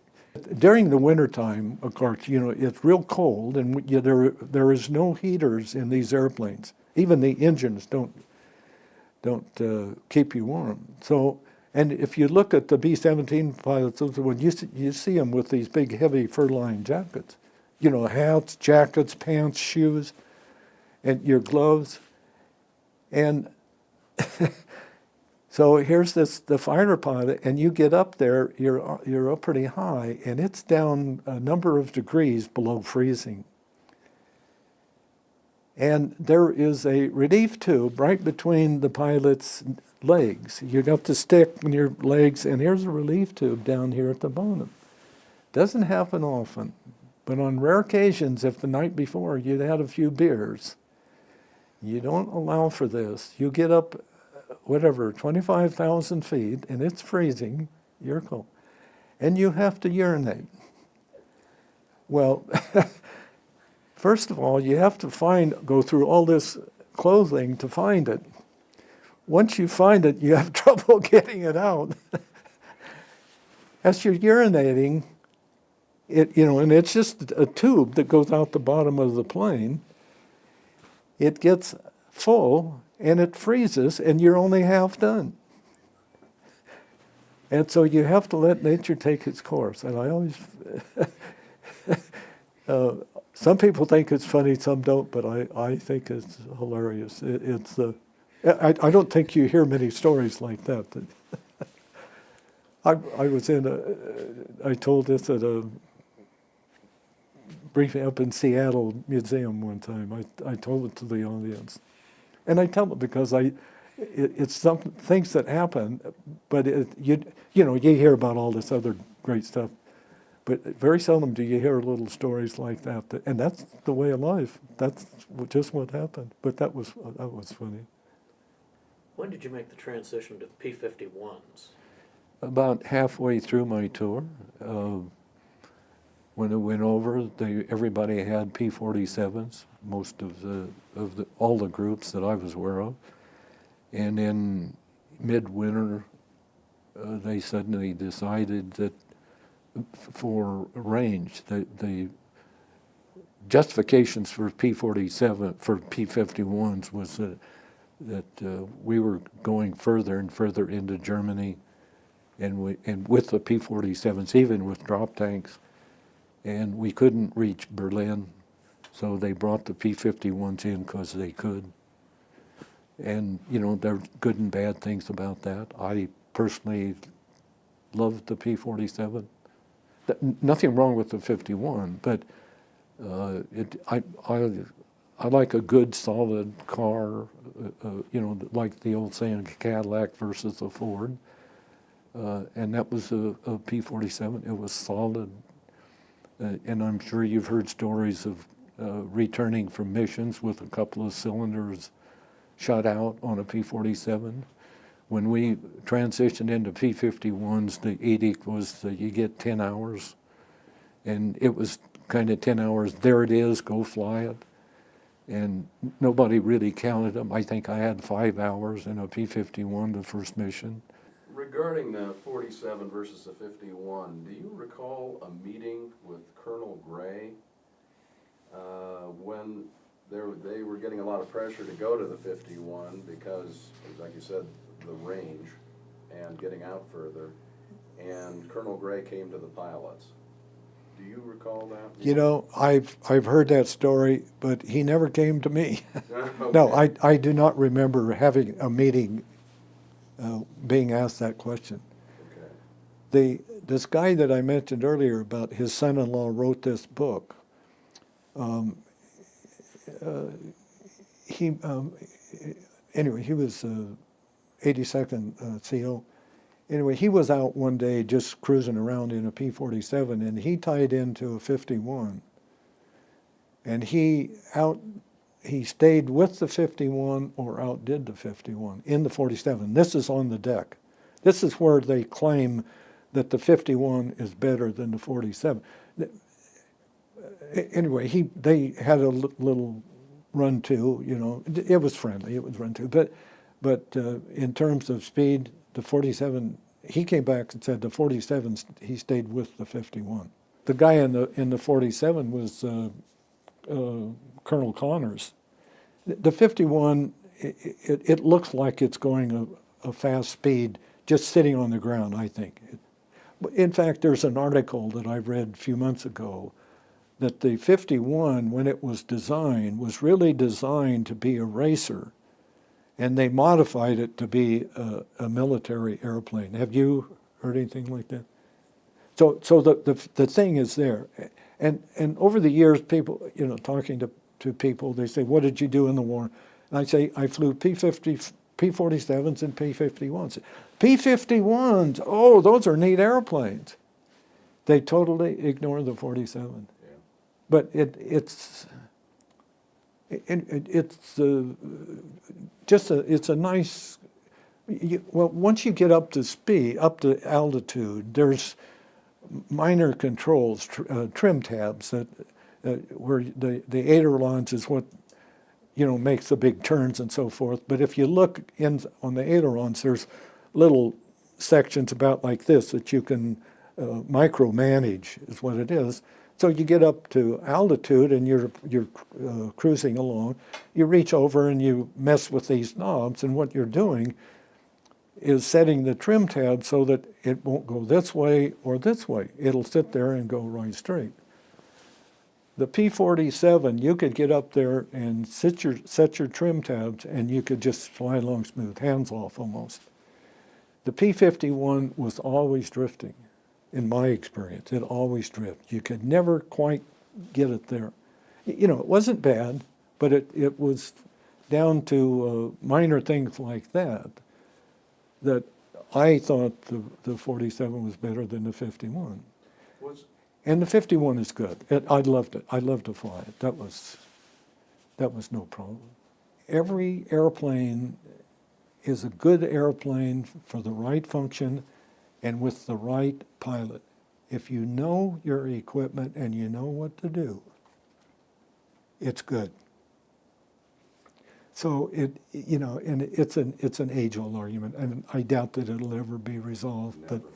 But it gives you something to talk about. They're both good. They're fun airplanes. I love both of them. The P-47, it was a much bigger plane for a single engine plane, wasn't it? Yes. Oh, the P-47 had I think it was a 22,000 horsepower engine. It'd be 2,200. 2,300. Pardon? You said 22,000. It'd probably be 2,200, wasn't it? 2,200. Thank you. That was a big one. That was That'd be the a one I real flew. fast plane. You could have taken on those jets if you had Yeah, 22. 2,200. Well, yeah, a lot of zeros out there. Yeah, no, 20. You're right. But the P-47 had a couple of things. There was a 51 and the 47. There's a turbo for altitude. The 51 had a two-stage turbo. When you got up to whatever 8,000 feet, something in that area, it would kick into the other part of the turbo. The 47 had a continuous turbo, and it was a separate handle and knob with your accelerator. And as you go into altitude, you increase that in a continuous fashion. The 51, it was on or off kind of thing. And so the 47, as you go up, you had a better effective use of the power that was in the engine. The P-47 also had a what they call water power injection. And if you got in a tight situation where you needed an extra power for 15, 20 minutes, something like that, it was water that they injected into the carburetor. I make it pretty simple because that's the only way I understand it.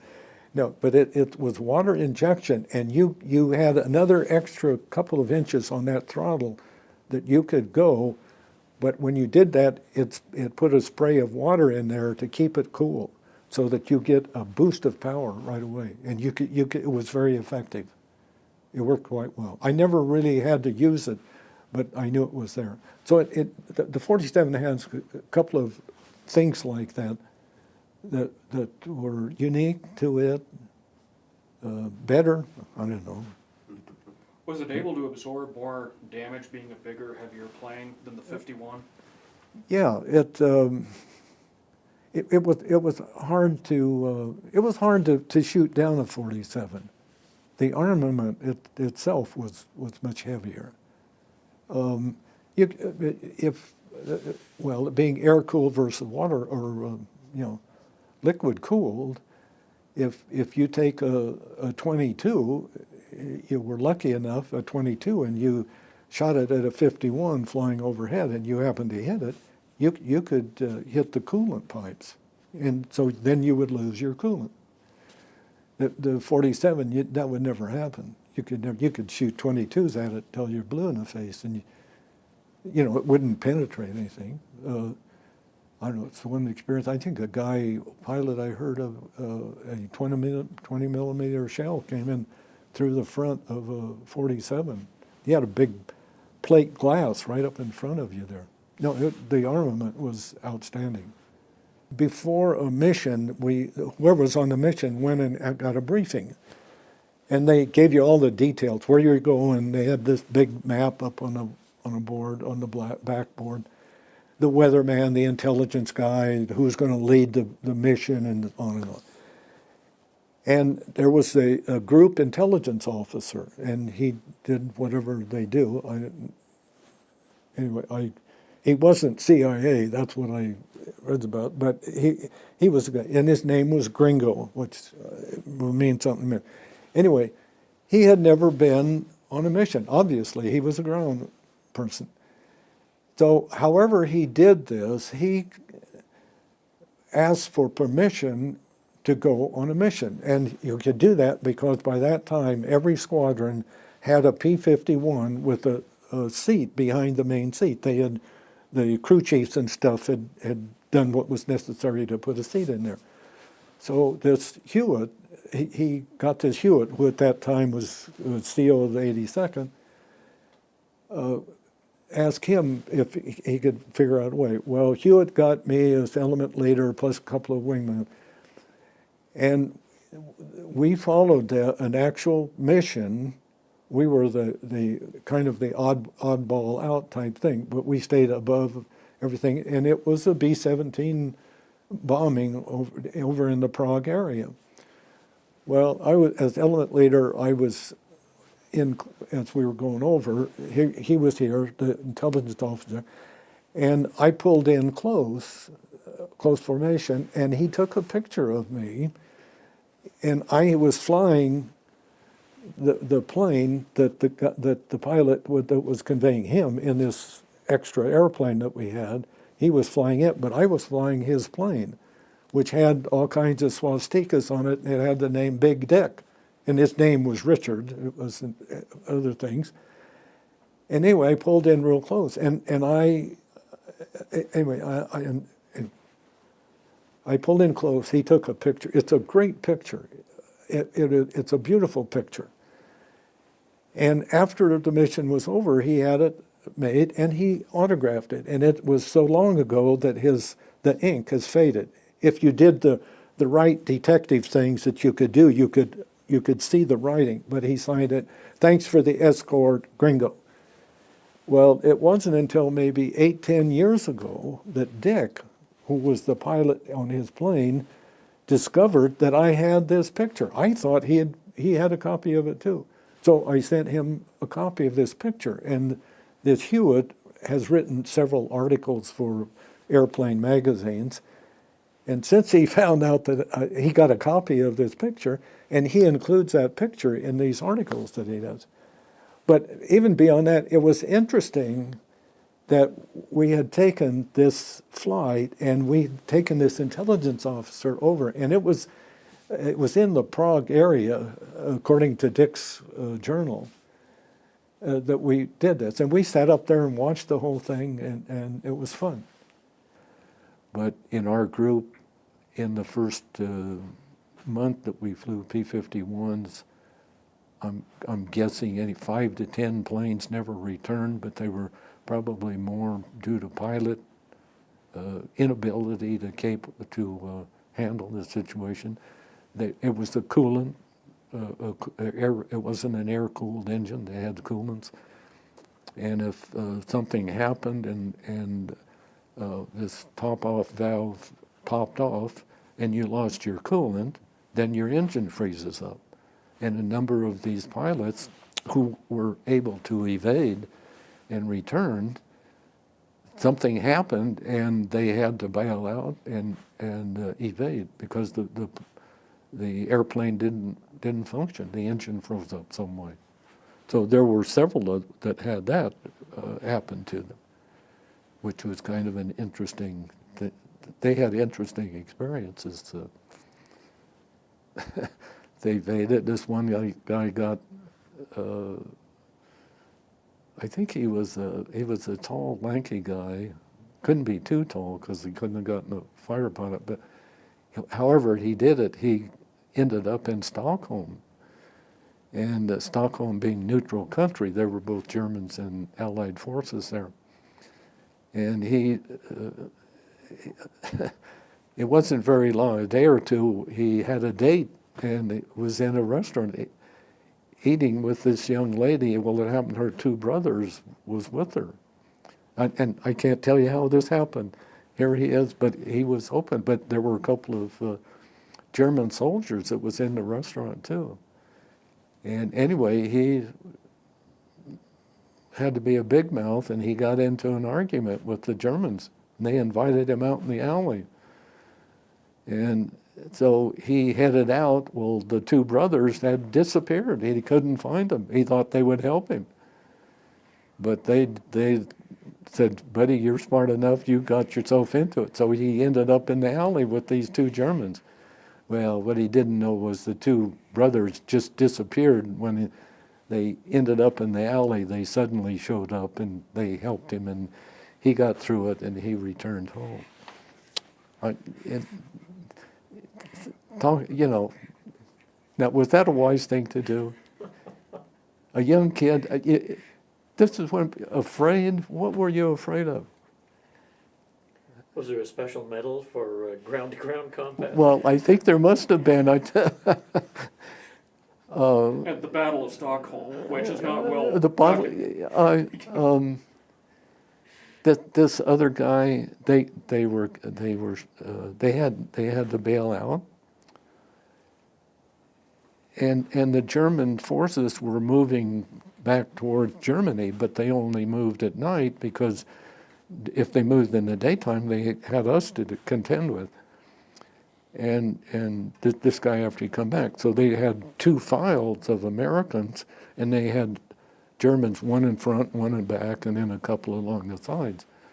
So they would march for so long, and then they would stop for a rest.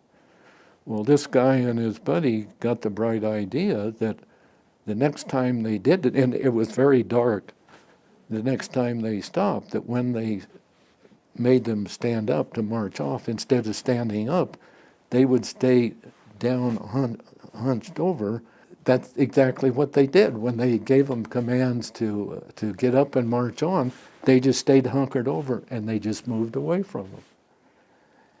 And when they moved away, they, of course, got up, well, not of course, but they got up and they found a farmhouse and they hid in the barn or something. But anyway, they were able to hide long enough for the Allies to move up and surrender. You've told so many stories, I hate to even... They get better every year. Yeah. At Duxford, because they'd been there so long, they got the ground permanent party people, got acquainted with English people and so forth, and they would invite them out to the base. They had a party every couple of months, and they would invite local British people out, and they got acquainted with them.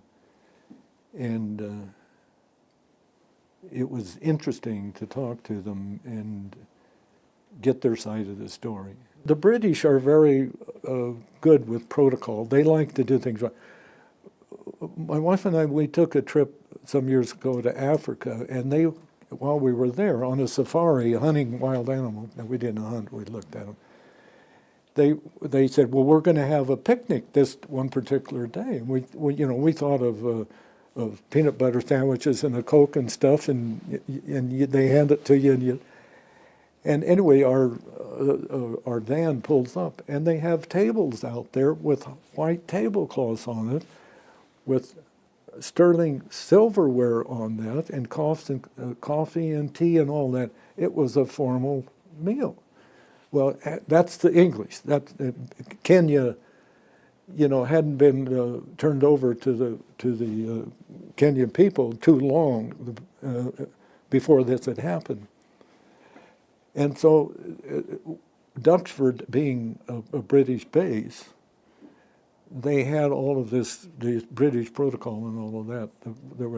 So you walk in the front door of the officers' club, and on each side it was 2-story, and we were in rooms on either arm of it.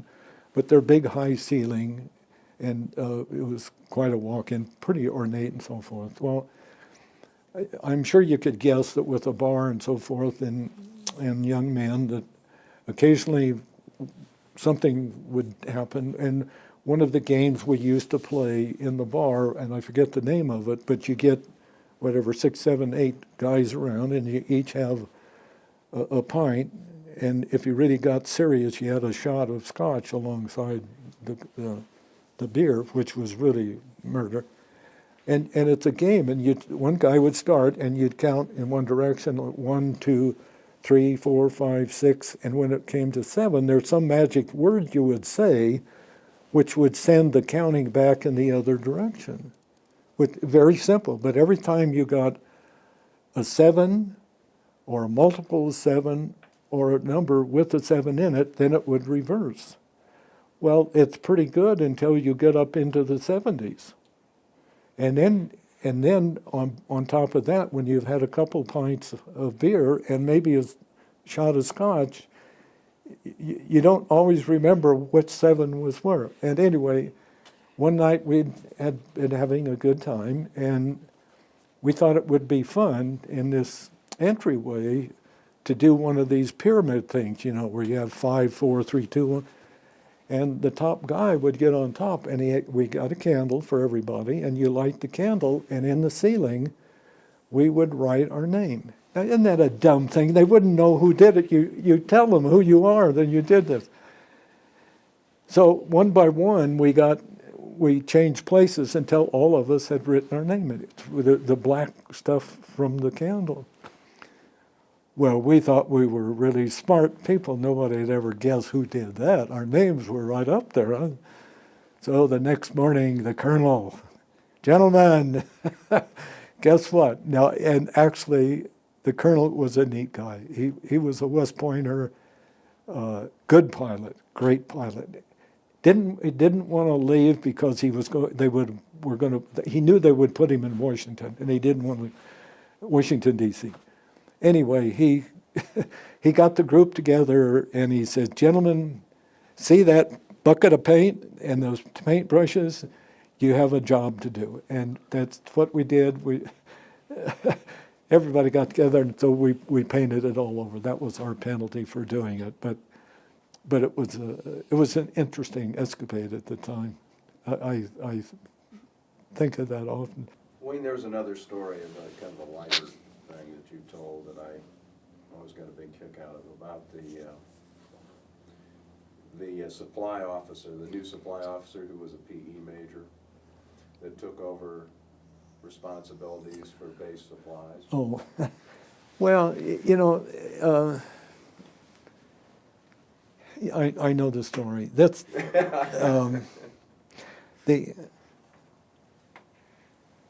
this is kind of the living away from home kind of thing. And however it happened, the 78th was given this Duxford Air Base. It was like, frankly, it was like a country club. When we came home from a mission, we went into this big building, and they had a nice bar. We had a dining room. We had a pool table. We had a card room. We had a big lounge. So it was pretty easy living in that respect. And it was kind of a U shape, the front part being the bar and stuff like that. The bar even had a couple of slot machines, and I was in there one day and nobody else was in there, and the bartender called me over and he says, "Hey, go put this money in that slot machine, and if we hit the jackpot, I'll split it with you." Well, he'd been watching the slot machine for weeks and he knew when it was ready to puke. And I did. I put it in and we won. So, I mean, those are the rigors of war. The ground personnel had been there, they were there for 3 years or longer. They spent a long time over there. And the heads of the various groups, supply, radios, all that others, and I find this 50 years later, that none of them really knew anything about the details of what they were in charge of. And in particular, this one who was in charge of supply for the pilots, he was a PE major in college. He was from Nebraska. His grandfather had established the college he went to, and I think he was a star football player at that. He was about, I'd say 5'10" and weighed about 210, and he was all muscles. He was a very husky guy. Anyway, I got acquainted with him, and he was telling me how when he came in with this tour and they went overseas, he had in fact, when he first went in the service, he was a PE instructor that gave calisthenics. Anyway, this walked in, and so when he got with the 78, they said, "You're a supply officer." And he says, "Great, I know absolutely nothing about it." And they said, "That makes you a perfect candidate."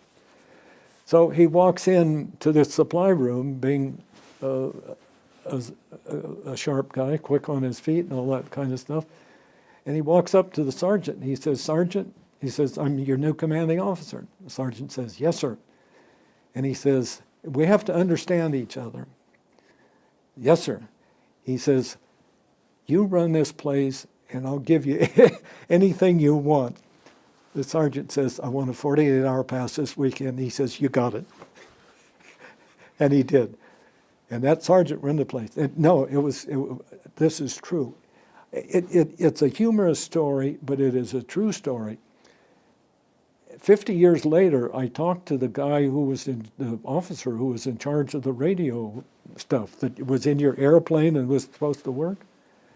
I said, "What did you know about radios?" And he looked at me and laughed and he says, "Nothing." And he didn't. He was some paper shuffler beside.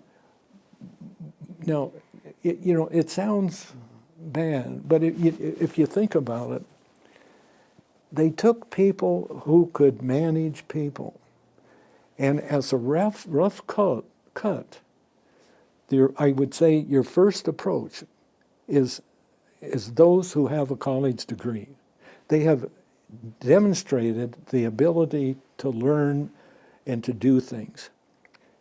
Now, and there was a movie a few years after there's a lot of movies after the Second World War, but there was this one where there was this civilian who was made captain of a small Navy ship, a destroyer or something that was alongside the dock, and all of his crew were civilians who they put suits on, and it goes through the experience of this guy getting all these people trained. He was training himself too, and and how they were learning, the mistakes they made, and so forth. And it was very humorous. And finally, the big day was when they finally sailed out of Long Beach Harbor over to Catalina, which is a resort town. And they all yelled, and they made it. And if you weren't aware of this, you would look at it as being kind of a dumb movie and just some comic. But that is typical, in my opinion, typical of what happened during the Second World War. If you realize the number of people who were in uniform, and I did have the number, 10,000, that were really in service, in 2 years there was 5 or 6 million? The reception center I referred to before, they all came in and out they went. How did they know where to send them? Okay, and these ground personnel at the 78th, if you look at all of them, they really were smart people. You tell these stories, I do, and they're funny, and they do. But if you really look at them deeper, there is all of this that comes into play. And the Army is not as dumb as we think they were.